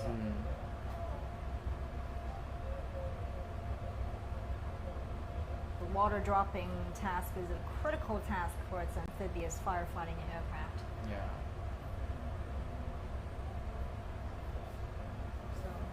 So, looking forward to that. Yeah. We believe it's going to do dropping water.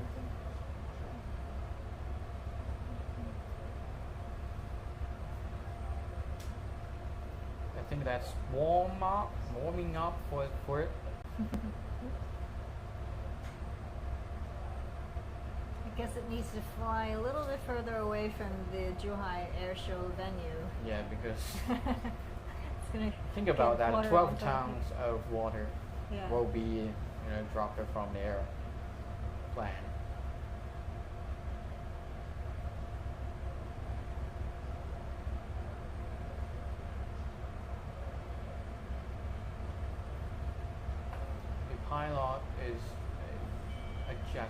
which direction. It's controlling. Oh, here we Okay, go. so here we go. The plane is dropping water. Wow. Out it goes 12 tons of water out in maybe 3 seconds. Yeah.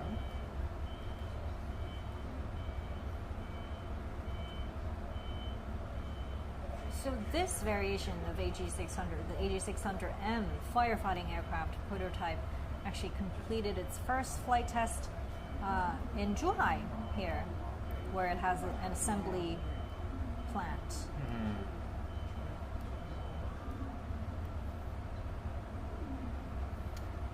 It's a amphibians aircraft, which means it can be used both in water and then,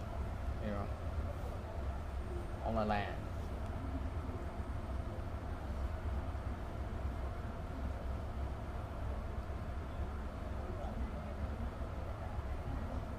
And so last year we saw AG600, and this year it's the AG600M. There's actually 4 prototypes altogether, and the 3rd and 4th prototypes will undergo their first flight tests Mission. in November and early next year. We can see the spectators are really happy with that Yes. because they have a good place to watch the air show.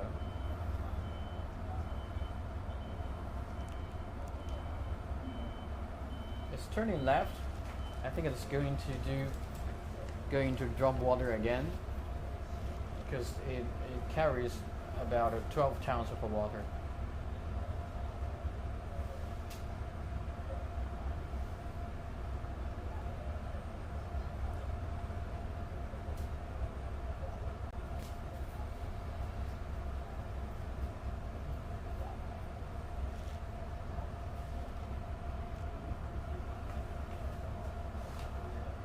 Is it landing? No, I don't think so.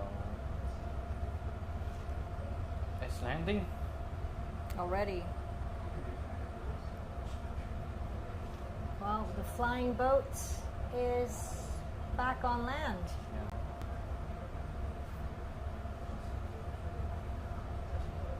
It was somewhat different from the aircraft that we saw before. It lands at the airport very slowly to ensure the safety.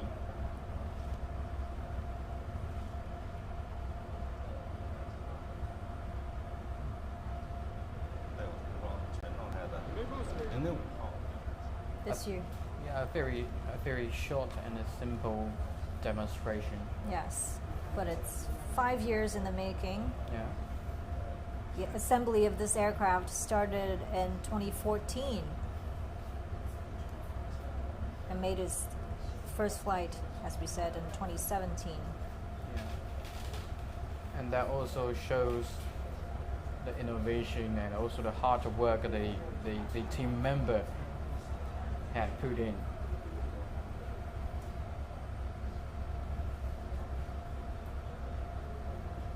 And very much like the Yunyo 20, this is also expected to participate in foreign rescue missions. I think this aircraft can be used well in Sichuan province, southwest China's Sichuan province, because of its special terrain. There are a lot of gnarly and steep mountains in Sichuan province. We had forest fires this year as well in Chongqing. Yeah. Yes, yeah. And this would Chongqing. come in handy. Oh, we Okay, have so the the next helicopter. lineup. There's a helicopter.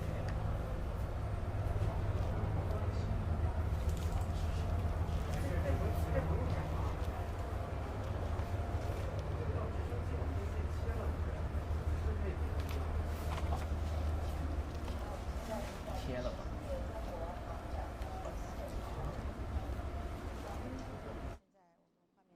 应该看到的是直升机的编队即将进行一些表演。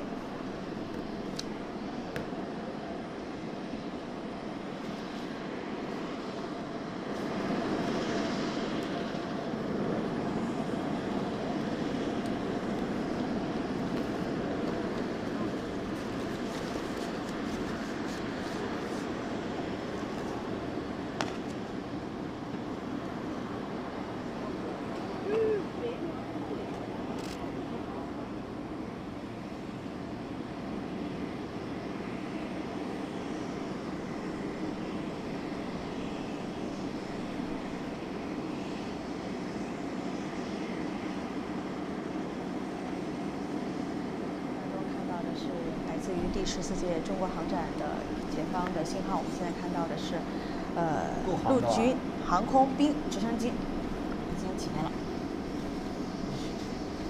为什么陆军也要配直升机呢？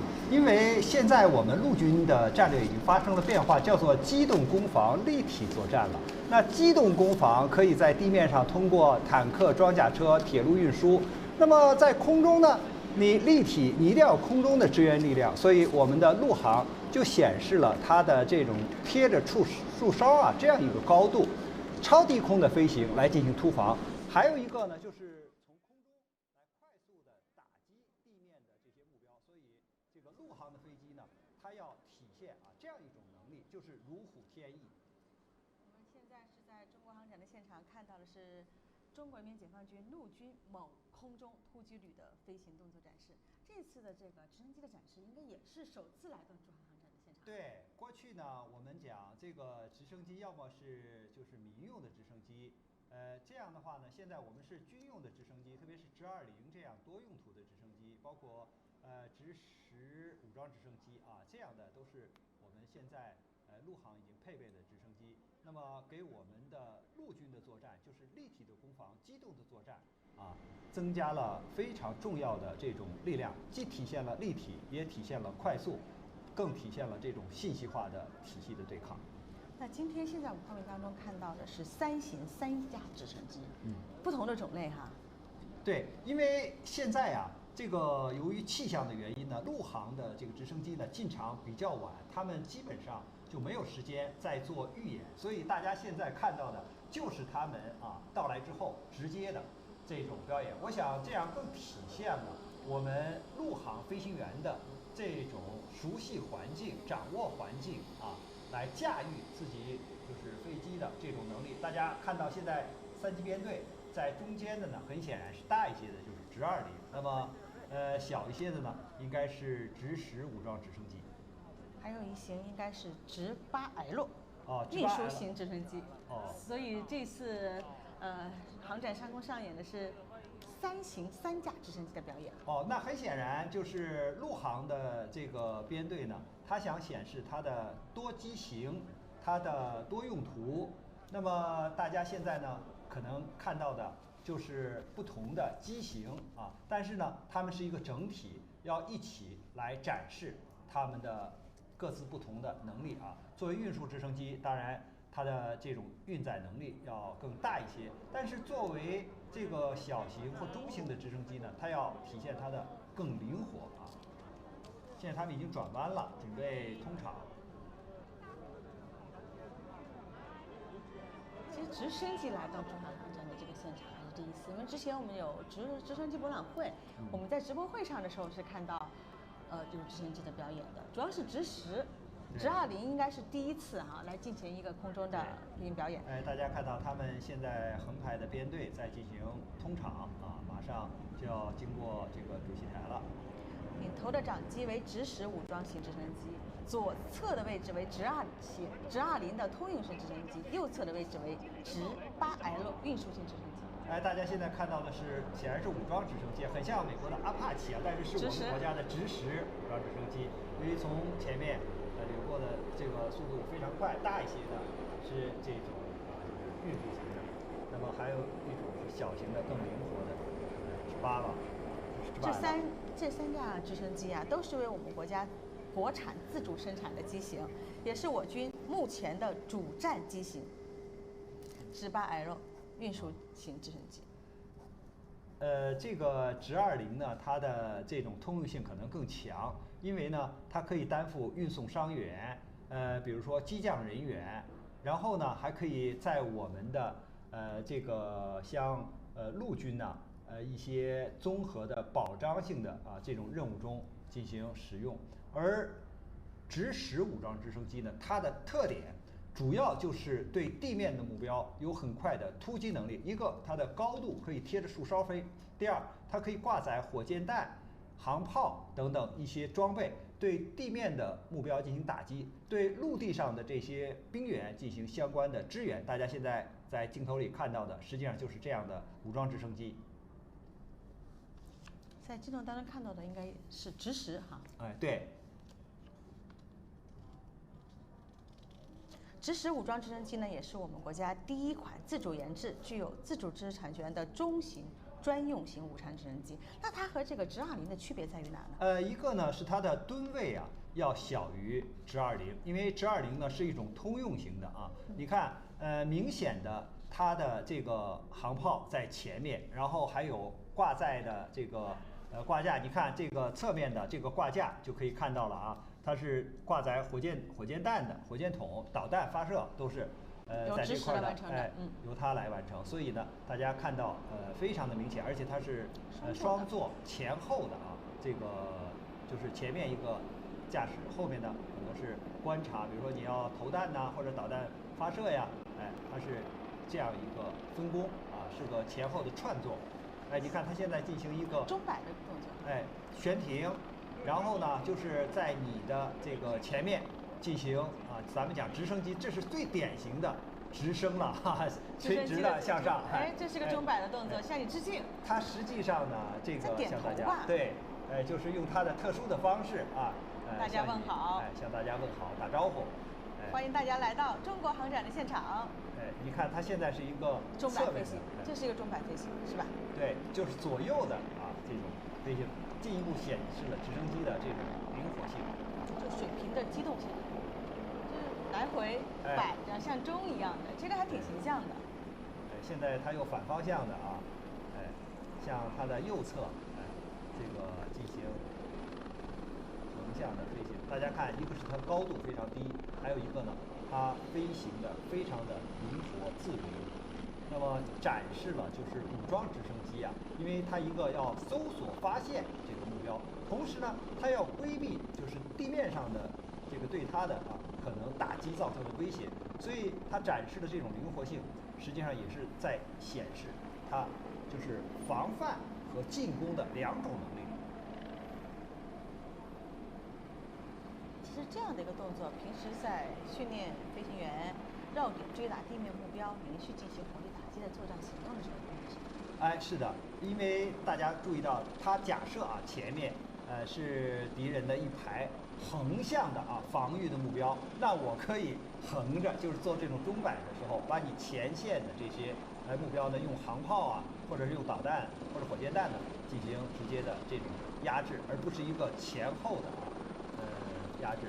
而现在呢，它向大家展示的呢，就是它要能够就是俯视的对目标更进一步的近距离的观察和打击展示了它的这样一种飞行控制能力。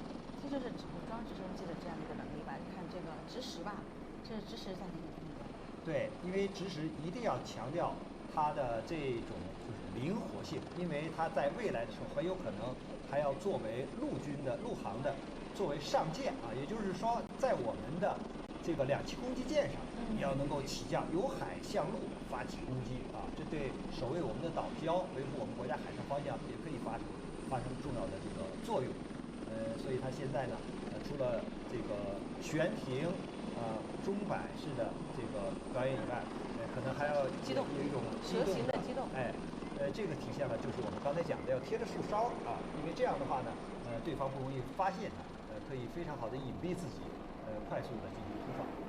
其实他在模仿这个蛇形走位，这个动作通常用于训练飞行员低空飞行时连续躲避障碍物或者攻击。对，大家想，如果现在在山沟里面，很有可能就要忽左忽右，对吧？规避这个山的这个撞击，所以在这个地方呢，它就显示了我在低空的时候非常灵活的转弯，实际上就是蛇形机动、八字机动，然后呢，这样来体现它的这种操控的性能现在做了一个盘旋，这个体现了它的这种在原地的这种机动性。大家都觉得可能直升机没有这个，就是咱们的战斗机那么巨大的这种轰鸣声这个在于是它的发动机的这个。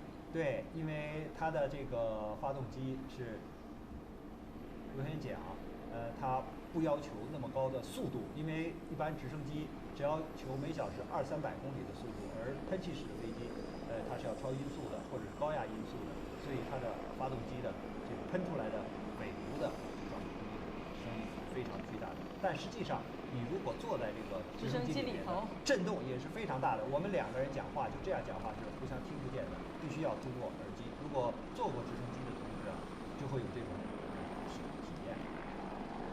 实际上它的这个力量还非常大。如果你在下边啊，就是你如果在这个时候戴着帽子的话啊，就是它的这些风呢是可以把你的帽子吹掉的。哎，所以大家看的时候好像很平静，但实际上底下的这个草木啊都是被它的螺旋桨巨大的这个转动的风所吹动。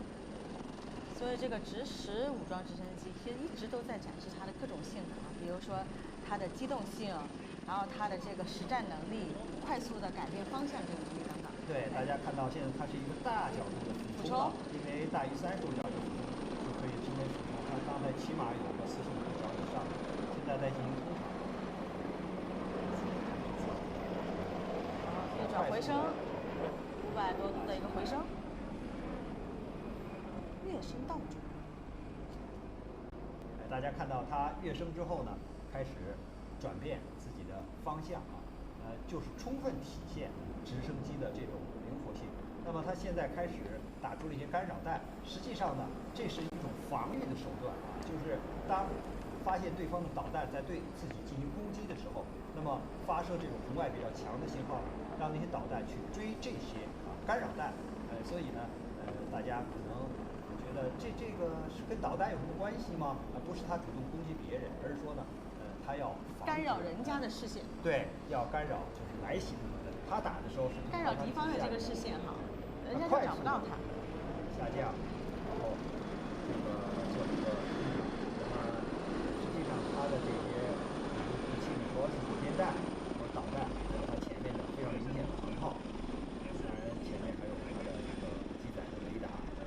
你看呢，现在这个又在继续发射这个干扰弹。当然，在今天的航展上，它这个发射干扰弹呢，还有一些就是提示大家，观看它们组成的这个图案。大家看这个刚才干扰弹组成了一个非常漂亮的花朵，实际上有表演的意思在里面，但实际上在作战的时候它不是这样的。现在直十武装直升机在继续发射干扰弹，但是呢，它是在一个比较固定的位置做了个大角度的转弯啊，掉头，然后呢继续发射这个干扰弹。这个时候呢，就是像飞机的尾部然后来保护自己。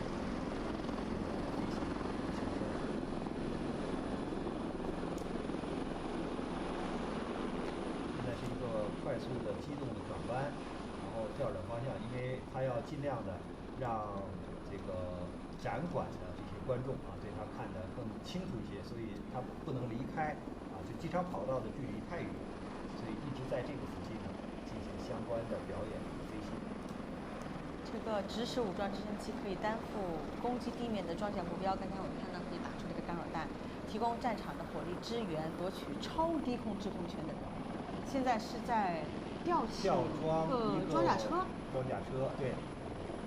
这样的话呢，就是显示了啊，我们这个直升机它的一种快速的投送的能力。因为我们知道这个车辆啊，它尽管速度很快，但是要翻山越岭怎么办呢？那如果用直升机就可以快速的把这样的车辆啊，或者是火炮啊，或者是其他的装备就吊起来，然后呢直接就是运输。所以它在显示啊，这样一个悬停，我能够拉多重的一个东西，多大体积的一个东西，然后快速的呢吊装起来，然后就是比如说这个跨过河流，因为桥梁被炸了嘛，那我可以把我的火炮啊，把我的兵员呐，把我的装备啊运送过去。那现在呢，它就体现了这种吊装的能力啊。现在我们看到进行吊装的是直8L运输直升机，吊挂的是一个全地形的突击车。这个直8L运输机呢，也是我国自主研制的大型高原运输直升机。现在直8呢，它也有多种型号啊。刚才我们现在展示了，就是直8L，陆地上用的，因为 L 可能是代表着意味陆地啊。因为我们还有 H， 就是海军型的。那么它的这种直8H 呢，这种运输机，一般在我们的就是两栖攻击舰，还有船务运输舰上啊，登陆舰上都可以看到啊，比如说昆仑山、长白山这样的啊，都可以看到这样的。其实它们的结构那基本上大同小异，都可以有这样吊装功能，还有就是运输比较多的装备啊、人员啊这样的功能。所以现在它是通过在陆地上的这种表现啊，特别是要强调一点，它适合在高原啊这样的地方，因为高原嘛，氧气比较稀少。那么在这样的情况下，你的这些装载或者运载的能力可能会受到限制，但是呢，它可以通过这样的表现，说明即使是在高原，我仍然能够完成相关的任务，特别是大家可能都比较熟悉我们国家的青藏高原那个方向啊，那是基本上都是处于一个无人的海拔的这个比较高的地方啊。那我们守卫边防的官兵无论是需要物资的时候，或者是装备的时候，都可以通过直8L 这样的直升机呢，给他们进行保障和运送。所以这个直8L其实也是专门针对这个大型的高原运输来专门研制的一款新型的直升机。所以今天我们是以点带面，因为这个是陆航的航空兵的表演，所以我们通过陆军的这个直8L 的表演，我们也可以联想到空军相应的这种运输机，直升机的运输机，海军的直升机的运输机这是我们整个中国人民解放军的装备的一种建设发展。直8L 型直升机，它是在直8直升机的平台上来进行改装的，是吗？对，因为直8就是属于是比较大的一个组件，它的自重呢应该有30吨了。一般的像轻型的直升机只有4、5吨重所以是轻型的，还有10几吨重的中型的。我们看到现在就是在通场的是直105吨。他们之间其实在进行一个交叉的协同就是它在运输的时候，可能它在近距离的在我们的视线范围之内，再来进行它的这个飞行能力的展示对，因为今天的给每种机型或者每个单位的表演时间都是有限的，那么所以我们要在这么短的时间之内，要把各自的这个特点、各自的性能都给展示出来。刚才我们看到了吊装，那现在呢，我们看到了就是这个直升机了，缓缓的开始回场了，因为他刚才已经表演了这个各种的动作，这就是还是一个钟摆的动作，在盘旋，它是准备降落了，着陆了。对，大家看到现在它非常稳的降落在跑道的最前端了。那也就是说，直时进行的表演已经结束了，因为它刚才表演了各种的性能，包括释放这种干扰弹。那么现在看到这个直8L 的运输机和直20两架，这都是直8吗？前面是直8，后面是直20。因为直8明显是比直20还要大，直20是轻型的，而这个直10的它比较小，但它又是轻型的这个大一些。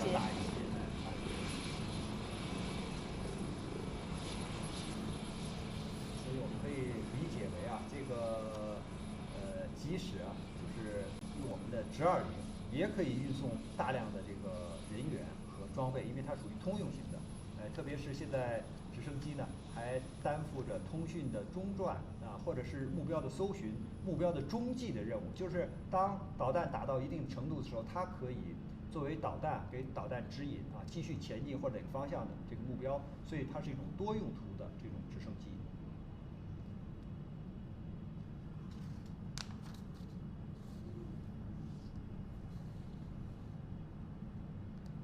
因为能见度的关系所以这个尽管直升机距离我们的距离呢并不是很远，但是呢它还是不是非常的清楚因为这个今天能见度不是很好，今天云层比较低，所以81飞行表演队飞的也是第3套动作，因为它整个是根据它的这个珠海的天气等等来进行调整的。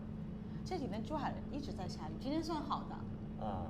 对，但是据天气预报说，明天后天可能天气更好，所以希望大家明天后天还能够继续锁定观看我们的继续直观看播报道。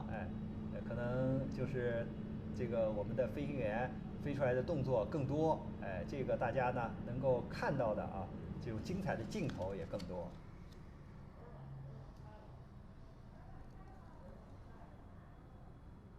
因为这种就是演示呢，非常的具有代表意义就突击车呀，或者火炮这个是军用的这个装备，特别是陆战的这种装备。那么在过去的时候，比如说有障碍的时候呢，可能在运输或者传送的过程中呢，就会遇到障碍，走不了了。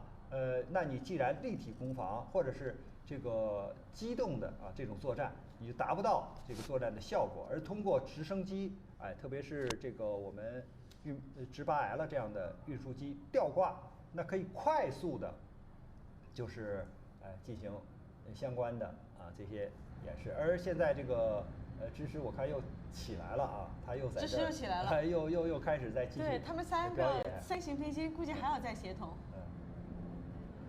你看这个，这是支持前面的陆航 LH， 2163号，8262。982163，这是一个什么？这就是它的编号嘛，就是陆航陆军航空兵的对，前面是它的这个航炮，或者是这个前面是机载的雷达。你看这边都挂架这都是这个火箭弹的挂架都在这儿。那它已经停车了，停车了看样子它已经完成任务了离好近啊！其实离我们的这个跑道，离我们这个对距离非常近，大家可以看得非常清楚，前后串座。现在发动机在逐步的停下来。现在你看，大家现在看到的是机降不是伞降就是通过这个上面搭载的兵员，通过这个钢丝索，然后从飞机上下来，在这个直20就悬停的过程中，刚才拉下来一道钢丝，所以很多的这个兵员已经被这个投送下来了。这个叫机降，就是机动降落。就是一个有伞降，就跳伞，区分于这个伞降。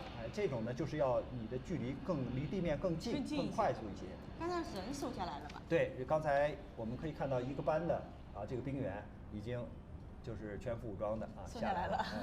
所以我们看到呢，这个今天直8L主要是展示它的运输的能力、吊装的能力，而直10这个展示了它的这种对陆攻击、对陆打击的能力，而这个直20体现了它的多用途，也就是它的这种机架把这个特战队员给它运送下来，然后还有一些非常灵活的，因为它一直跟这个直8L呢进行伴飞或者是一起协同当然这就显示了它的这种比如说目标中转，或者是这个信号的传输以及人员的运送这种的功能。现在呢，它在给大家表演悬停，你看它悬停的时候非常的稳。这是直20。对，这个非常的稳，就在这儿悬停，一动不动。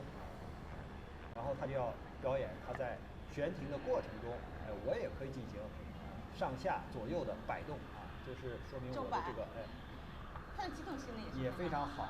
它是比直10要大一些的。要大，它是中型的直升机，而且多用途的。大家看到它现在也在进行钟摆的动作，因为这个场地比较有限，所以要一架一架飞机来，所以这个直10武装直升机呢，最先表演的这种钟摆，现在呢是这个直20来进行相关的表演。直20战术通用直升机呢，也是我们国家自主研制的中型多发多用途的直升机，它采用的是单旋翼带尾桨的，然后低位后置平尾的这样一个构型，这是一种什么样的构型？有什么好处？因为这是传统的直升机的构型，这样的话呢，一个是安全的性能比较好，还有一个呢就是它有尾桨比较灵活。你看现在大家可能印象比较深的是，俄罗斯的卡52就是同轴共桨，那么那个速度更快，但是呢它没有尾桨，它比较平稳，但是呢它从这这个某一些性能上，跟这个我们现在直20啊，或者是传统的这些直升机呢，是有一些差异的。它主要追求它的速度，或者是在打击的时候它的稳定性。但是从整体的安全性，还有运输的这种能力上来讲，实际上呢，我们直20呢还是有比较好的这种安全的系数和比较好的这种性能。其实直20因为是通用型直升机，据说它首次应用了电传的飞控、旋翼的防图兵等新的技术。它在白天黑夜就是这种复杂的气象条件下，也能够进行多样化的运输。对，这个呢，就是我们讲的全天候飞行，就是在白天、夜间都能飞行呢，叫做昼夜的飞行。但是呢，白天又分成2种气象，就是昼辅和昼简，就是白天的简单气象和白天的复杂气象。那么，现在它在发射干扰弹啊，就是大家看到，这个还是相当漂亮，非常的漂亮。它是打出了就是一个横向的啊，不像刚才放花似的，因为它是做了一个前后的飞行，所以呢，它放出这个干扰弹之后呢，来保证自己的安全。那我们讲到就是直20这种飞机啊，它由于是通用型的，由于可以执行多用途的这种任务，大家有的时候都可以通过这个飞机的舷窗看到对面啊，所以看到又打出了干扰弹。干扰弹，而且我们注意到它故意让这个干扰弹形成一个漂亮的图案啊，你看，这个时候像菊花一样啊，这么一个转一圈儿，然后呢打出一个图案，那这样呢很显然是表演大家展示的一个在里面，但在实际的作战应用中呢，它可能要根据实际的情况来发射干扰弹的方向和数量。你看它现在是非常低的一个高度啊，就是利用这个山势来掩护自己，并且呢贴着山飞行，实际上也在表演它在未来的运行动中的时候呢，可以借助山势，然后呢有效的突防。所以其实今天的展示的这个直8L、直10和直20，其实突出了它们不同的这样的一个直升机的能力。对，尤其是在作战体系当中，他们能够承担的角色。对，他们有各自的长处啊。你比如说吊装就要靠直8L，那么打击或者支援就要靠直10，而多用途我们就可以用直20了。这种通用型的直升机，这体现了我们现在直升机啊，型号多、功能全，那很显然对我们的这个作战是一种巨大的提升啊。现在应该是着陆了。菱形着陆，什么是叫菱形着陆？其实呢，就是因为它的这个刚才在飞行的时候呢，它的这种已经离跑道非常近了，就近距离的，非常近的，直接的快速的降落。这是它的这个适应力非常强。对，就是因为你作为军用的直升机，很显然是具备要非常灵活的能力和非常熟练的这种操控的性能。这个把车辆卸载了，大家看到突击车已经不见了啊，所以它已经运到了目的地了，现在完成任务了，返航了，已经又回到了这个展馆的上空。应该今天的这个表演基本应该是结束了。陆航的这个3架直升机的表演结束了，他们展示了各自的性能特点，展示了我们飞行员的这种很好的驾驭的能力。这其实也是直升机首次亮相中国航展的现场了。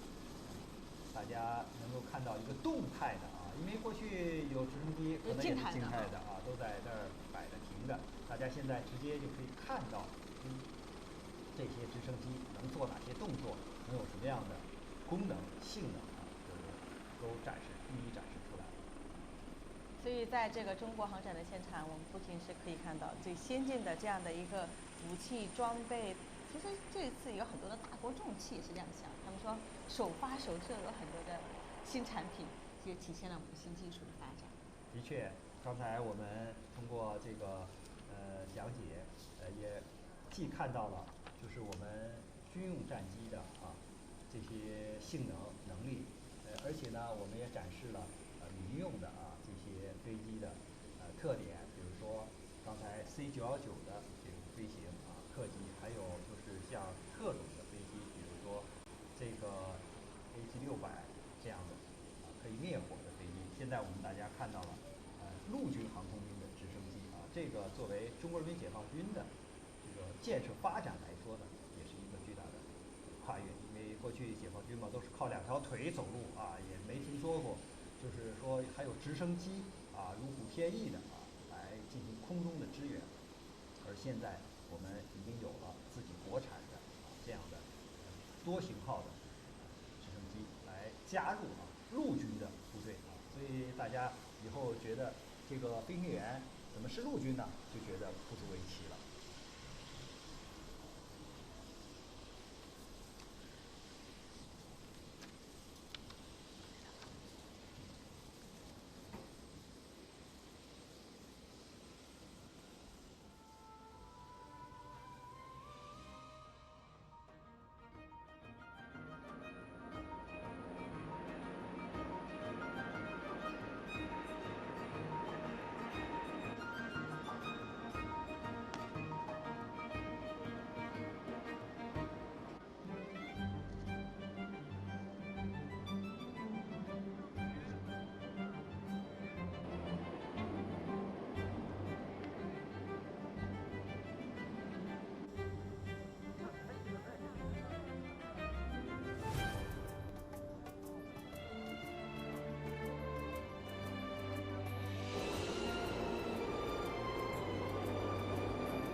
进行单机飞行表演啊，已经进来。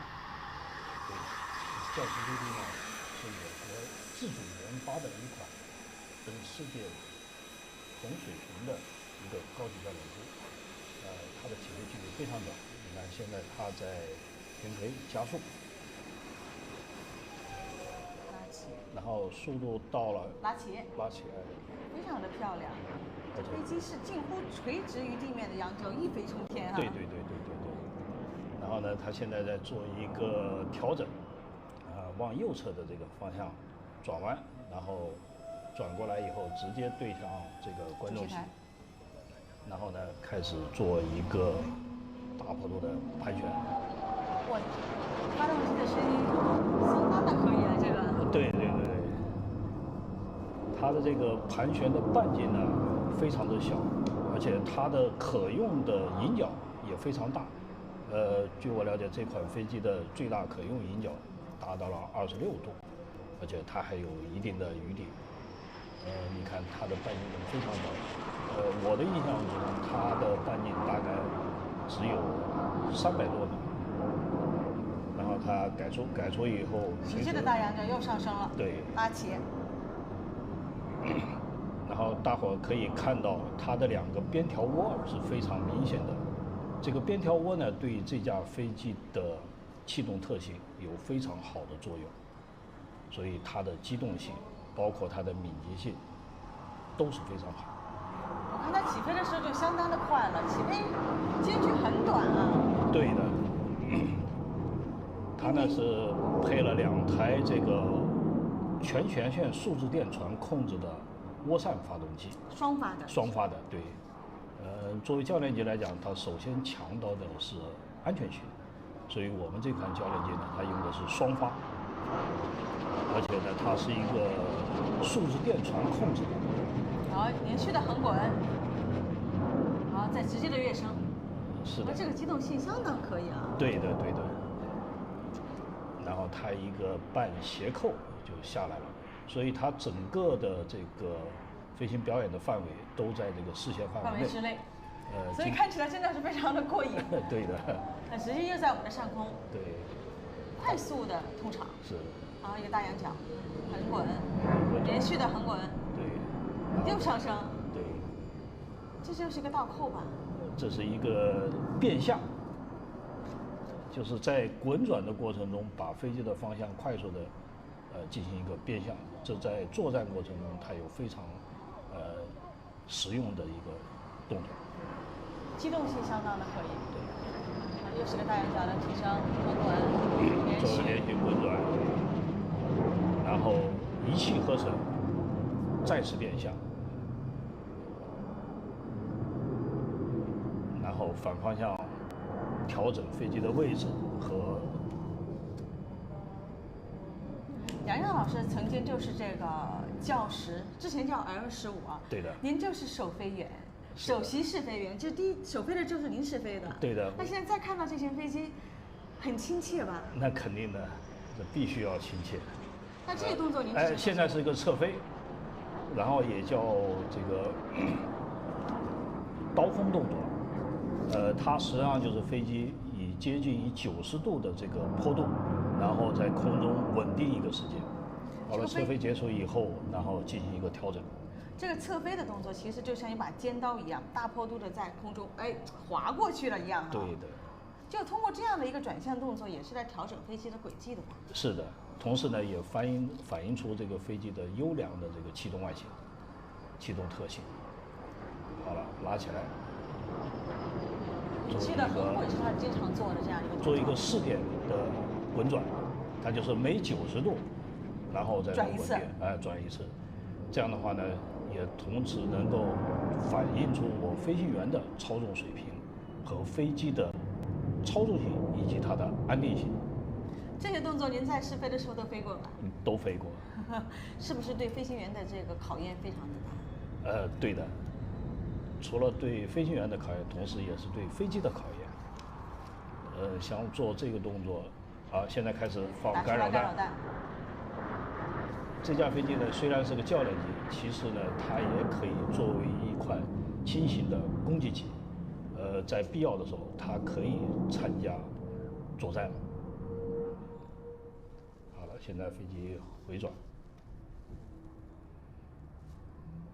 然后大伙儿看，这个飞机已经放下了起落架，它后面将要接一个带起落架的铜滚。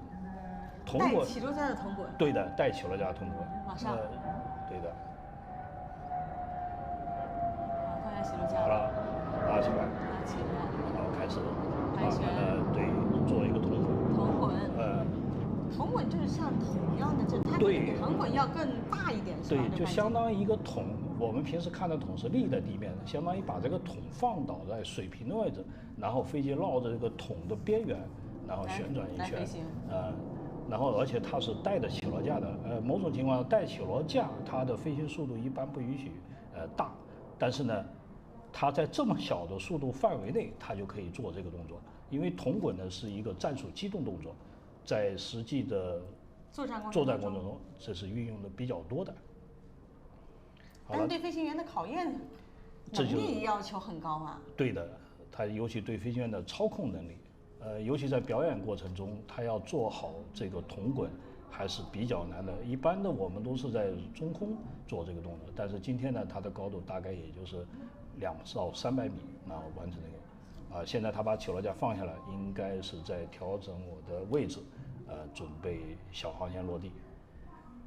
现在做3转弯，然后呢，这个飞机的起降离地速度和着陆速度都比较小，这样的话呢，它作为一款教练机来了，它下面可以衔接我的基础教练机，以至于我的初级教练机，但是对上呢，它又可以连接我的这个作战的型。你看这个航线非常小，基本上改平以后高度也就是10来米，小航线落地。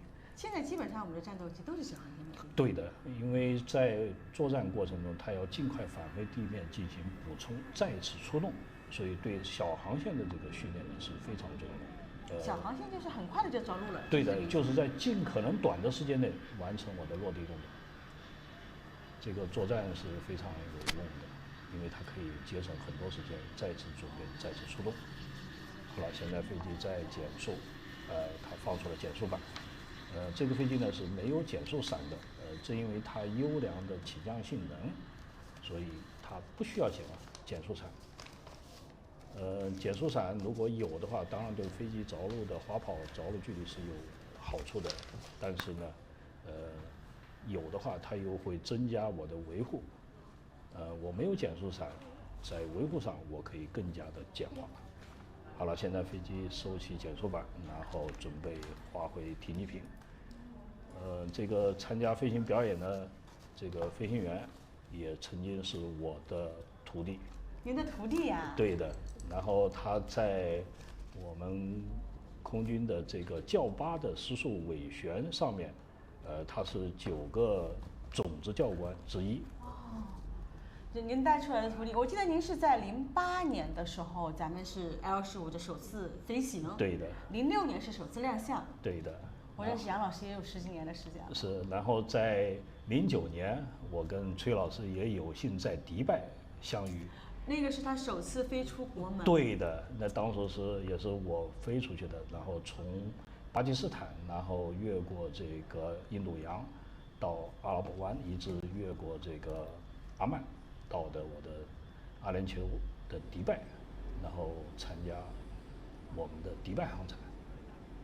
然后所以说您也是见证了整个其实 L15的发展。现在叫教10啊，是中国航空工业的发展，您最有发言权了。是的，因为在我的这个飞行生涯，尤其我的试飞生涯中，然后是伴随着中国航空工业的发展以及中国空军的强大，这是我一步看的。因为早在珠海的第1届航展，96年的第1届航展，我当时是飞的 K8飞机，然后有幸参加了第1届。然后后来呢，到这个98年的第2届，到2000年的第3届，一直到06年的第6届，然后到后面的几乎每一届航展都参与，尤其是作为练15的首席指挥员，在08年，我跟我们当初的战友周建国一块驾机在我的珠海机场场控。现在回忆起这一块，其实我们还是感觉很自豪，很激动。对的对的。看就是这型飞机现在已经是列装部队了。已经列装部队，所以作为我曾经首飞的飞机，看到它已经开始大量装备部队，作为我来讲，应该感到非常的自豪和荣幸。好的，我们也跟杨老师一起感受到了这种自豪和荣幸。那么接下来我们通过一个刚才的飞行集锦，来再回看一下 L15的精彩飞行。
Hello, welcome back to CGTN live stream, and welcome to Air Show China 2022.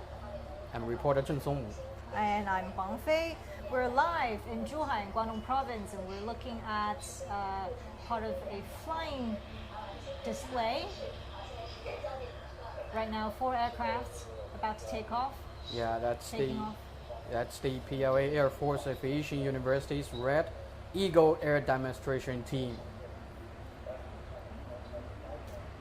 So the Red Eagles are from the Aviation University of Air Force. Oh, there are 8 of them. Yeah. The university is where a lot of our current astronauts come from. Yeah, such as Yang Liwei, Wang Yaping, Zhai Zhigang, Jin Haipeng, and Nie Haisheng. As well as Chen Dong and Liu Yang, who are currently in orbit. Yeah. You know, the Aviation University of Air Force is located in Changchun, Jilin Province, in northeastern China, and it was established in 2004. And this team, the Red Eagle Air Demonstration Team, was established in 2011, just back 11 years ago. Very young team. Yeah, definitely.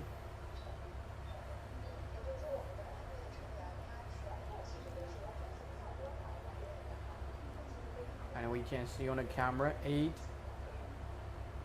aircraft are flying together. And the aircraft this team uses Zhao 8. Yes, this is K8 aircraft. K8 aircraft. And K stands for Karakoram Mountains, which Yes. are at the junction between China and Pakistan. Because in 1986, China once cooperated with Pakistan to develop the original model of K8.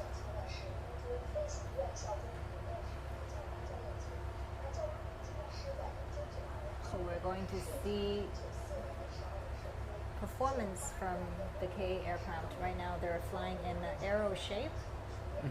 And Wow. releasing Colorful smokes. thick plumes of colorful smokes to pay a tribute to spectators on the ground.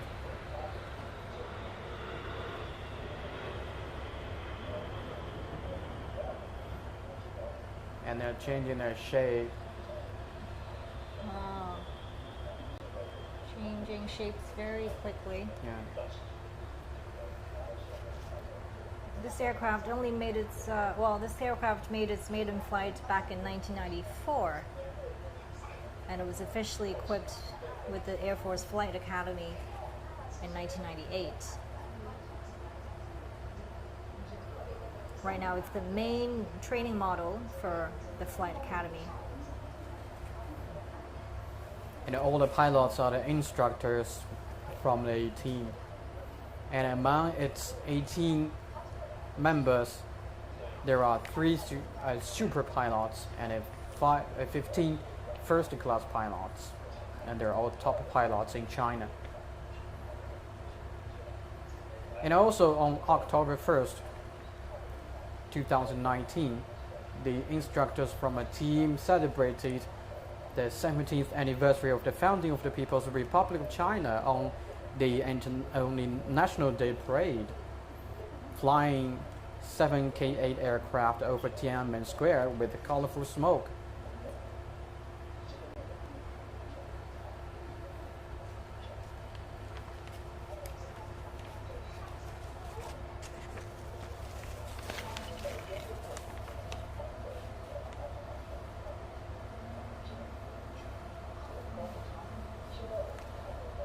This is a new shape. Okay, they're releasing the smoke again.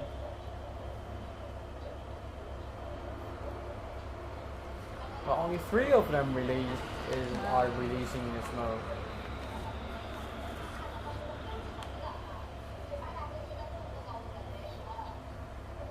8 aircrafts flying as one. This is again an independently developed, well, it's an advanced training aircraft independently developed by China.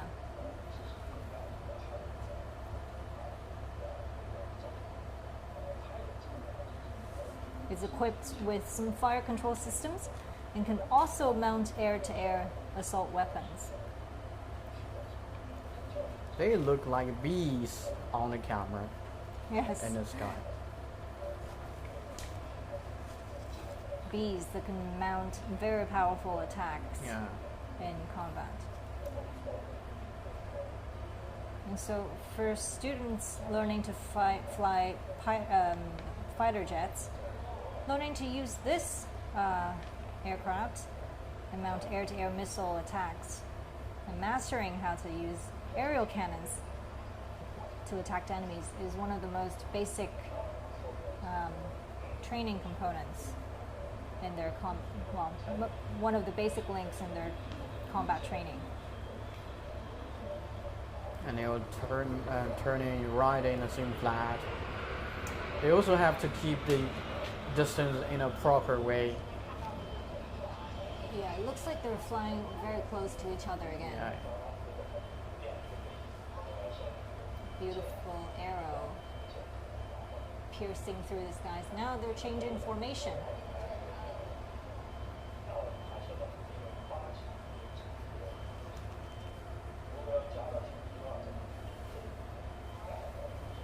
That's a diamond. Wow.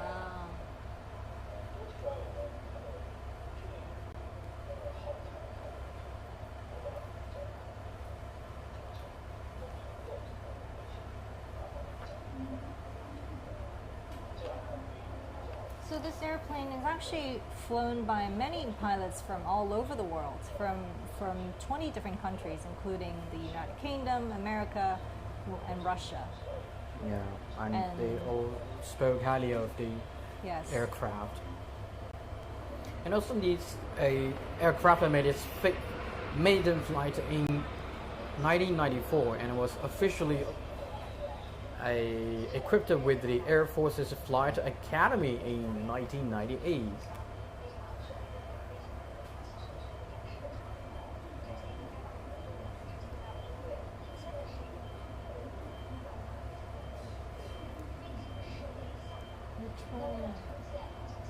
Wow, this is really demonstrating excellent situational awareness. Of the You need pilots. to know exactly where you are Yeah. in your team, which takes years and years of practice.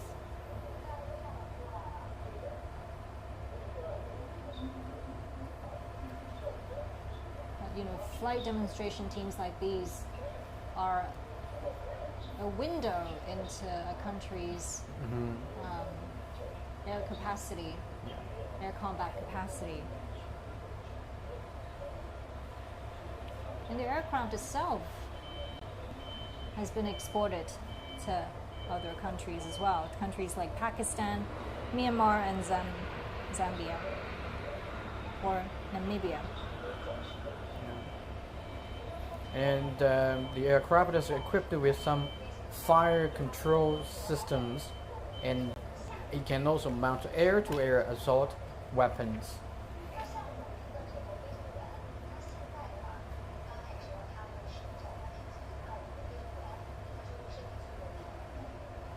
Two of them are separated from the formation.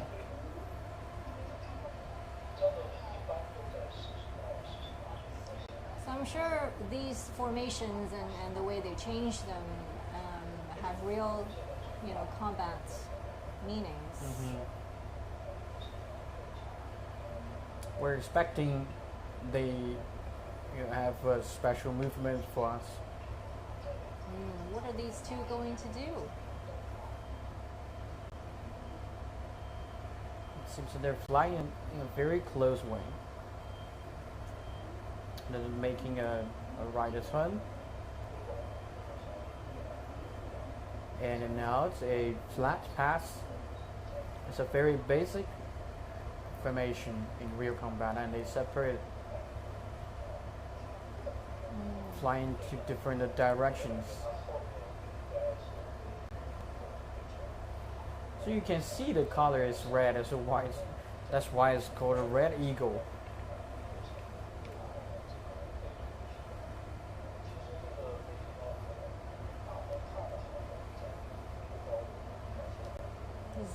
This is also a twin-seat aircraft, I believe.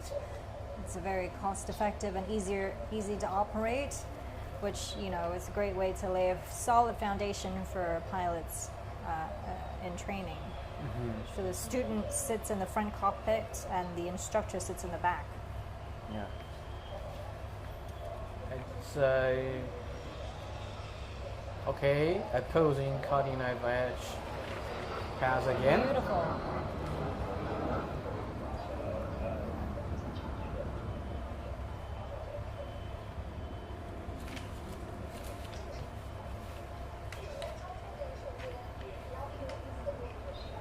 You have to be very confident and highly trained in order to pull off that move. Yeah. You really have to trust your partner. And the rest aircraft is doing a flat pass, releasing smokes and rolling at the same time.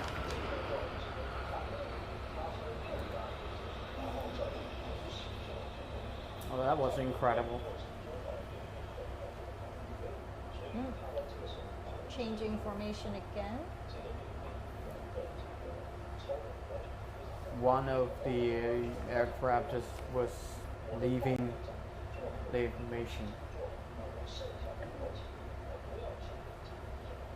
This is a great demonstration of the airplane's maneuverability.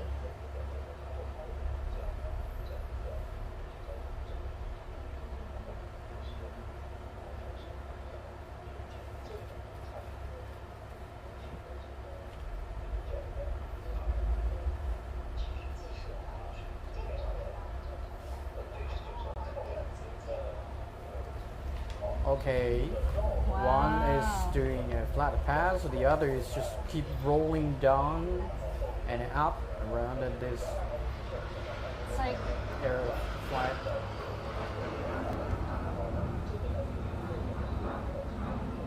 it's like two eagles playing with each other, eh? Yeah, very beautiful picture. It just keeps rolling, and that's really challenging for the pilot.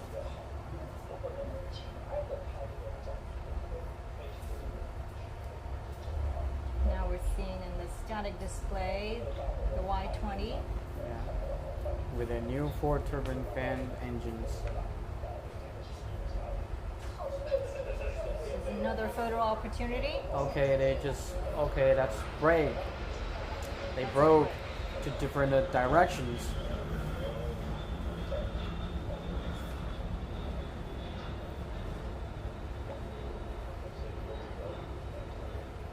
Leaving the smokes in the air looks like a beautiful painting.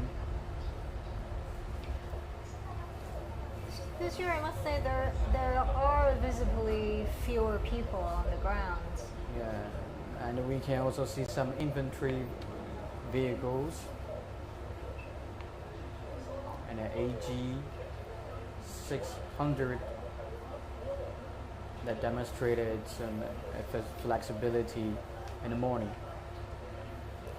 Well, here on another 2 aircraft are flying over.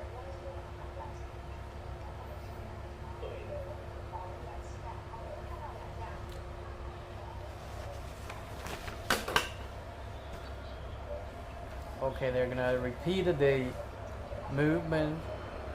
One is rolling up and down. Very smooth.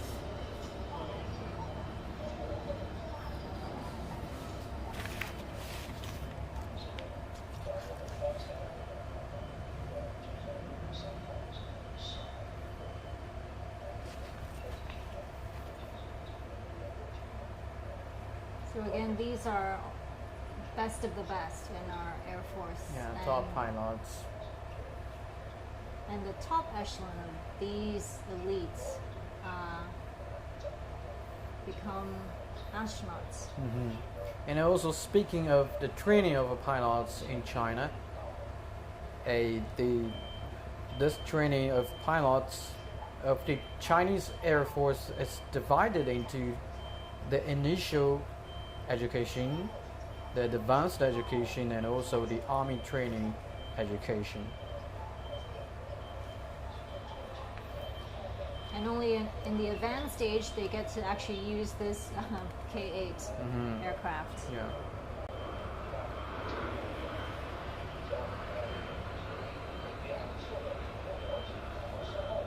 They just crossing each other, making special movements and releasing thick plumes of smokes.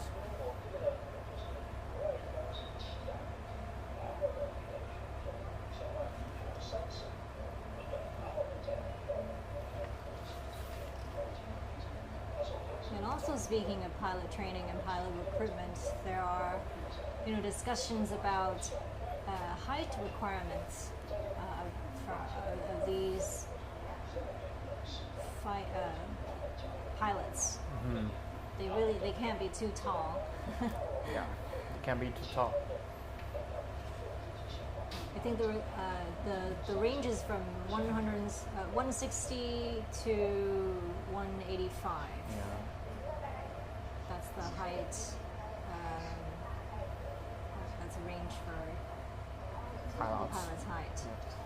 I think they're going to do a posing knife edge pass again because it's so fast. Okay, no, it's rolling. Wow. And I pose for a second. Very sharp moves. And making a vertical pass.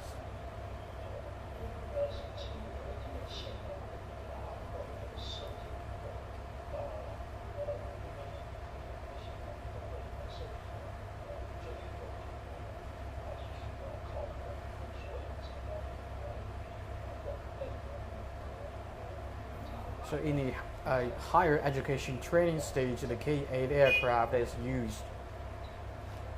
Yes. And I guess there's a lot of similarities between pilot training and astronaut training. Wow, this is amazing. Wow, beautiful. Yeah, this is even, much more difficult than the first movement. Wow.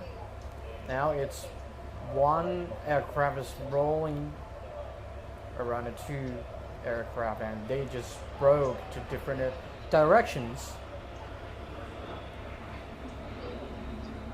And they have to keep the same pace, and that's, I think, the most difficult thing to do. Because they have to communicate with each other all the time. And they have to control the flight while communicating.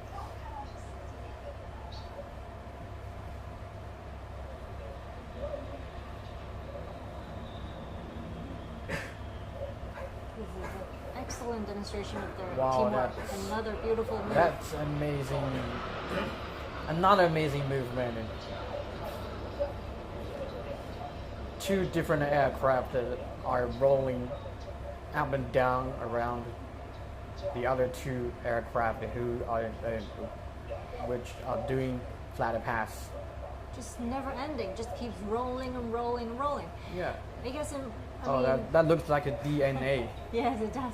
Leaves a beautiful trail in the air. But I think in real combat situations, this is a great way to evade enemy attack from the attacks. tail and escape from attack.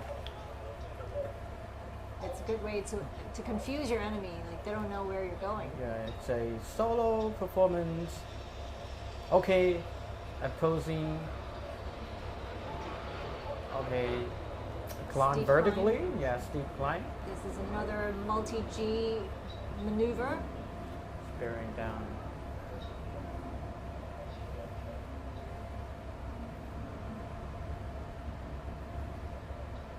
And in the afternoon, it's a little bit harder to catch the aircraft on the camera because K-Byte is smaller than J1020, J16, etc.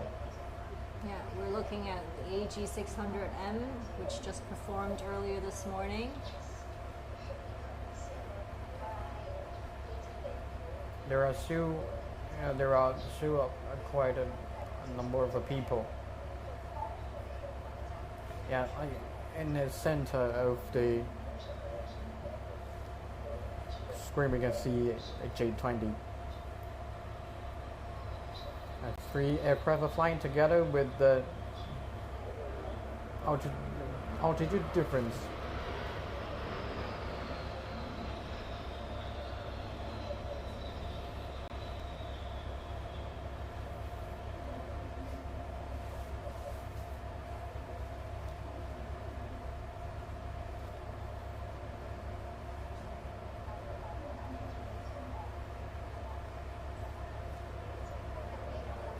Wow.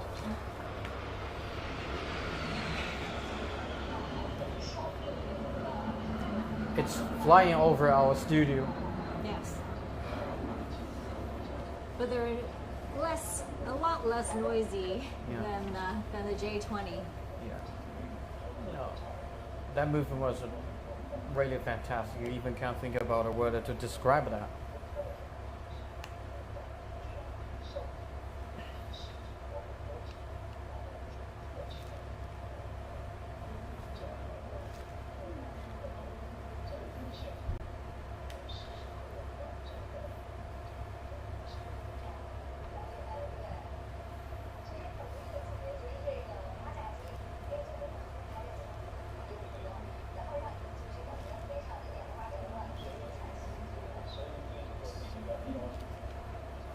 This is a 2 aircraft choreography. Let's see what they do. Might be.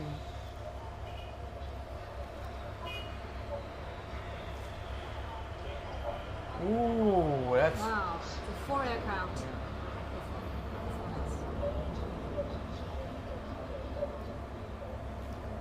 They broke into different directions, but keep it in the same pace.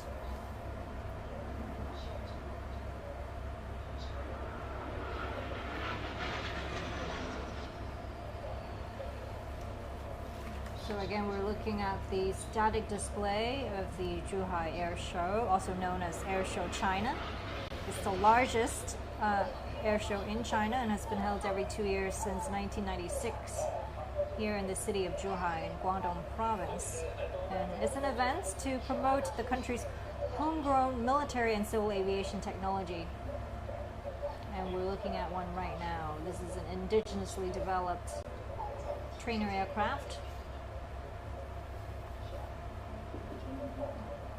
And again, the Red Eagle Air Demonstration Team was established in 2011. It's a young team, just 11 years old. And on the camera, one aircraft is rolling and in pose for a second.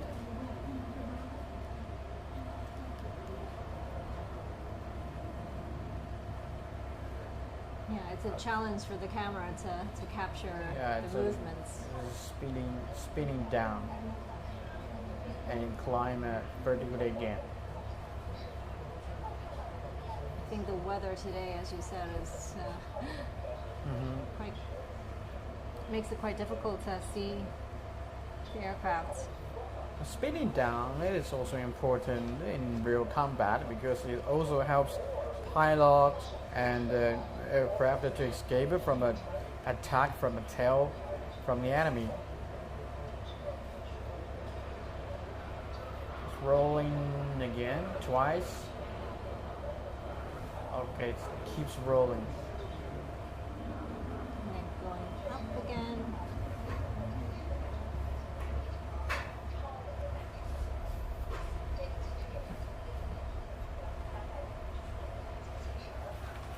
Just like we kind of lose the aircraft, lose visuals of the aircraft in the clouds, I think that's exactly what they want to do in combat. They want to confuse their enemy. Yeah. I feel the weather is getting better. Because it's getting brighter in the sky.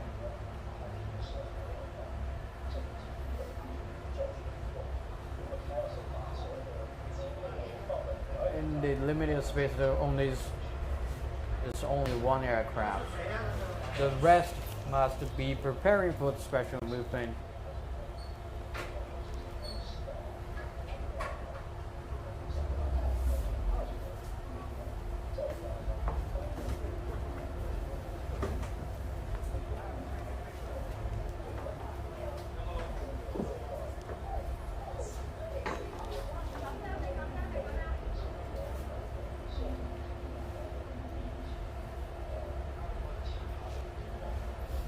And the amount, it's like 18 members, 3 pilots are super pilots, and 15 are the first class pilots, and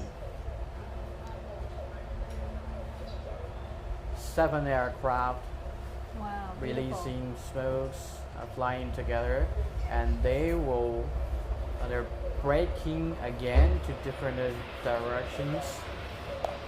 It looks like a finale move. Yeah, I think it looks like a fireworks. Yeah.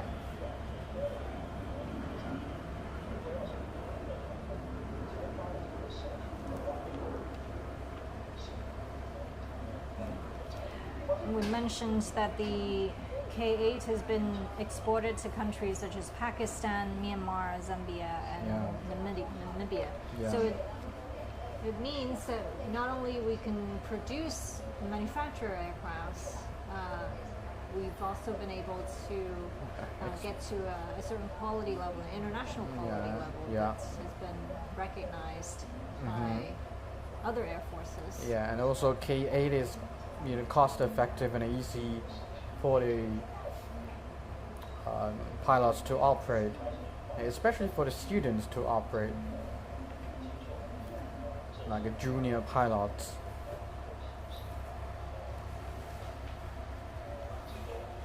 And this can lay a solid foundation for the junior pilots' flying skills.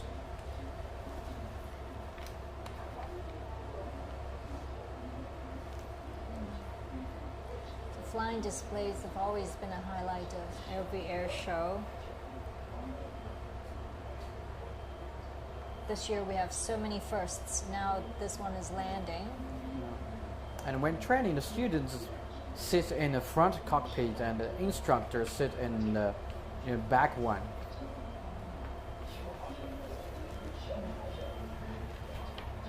All of these aircrafts land very, very quickly and on a very short runway, which is again a crucial skill to have in combat situations.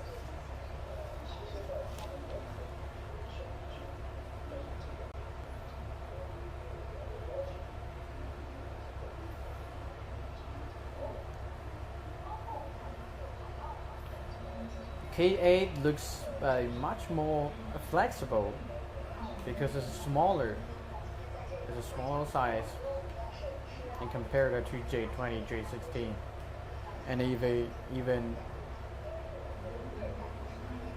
AO-15. And the third one is going to land at the airport of Zhuhai.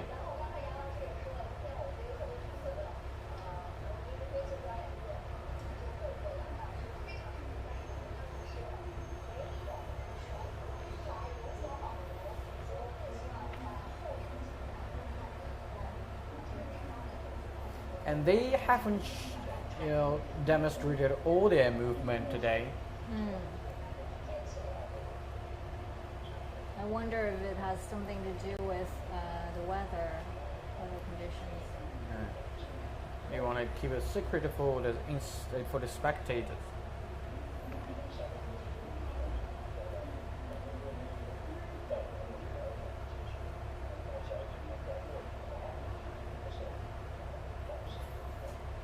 And we can see 2 pilots on the aircraft. Another one is landing.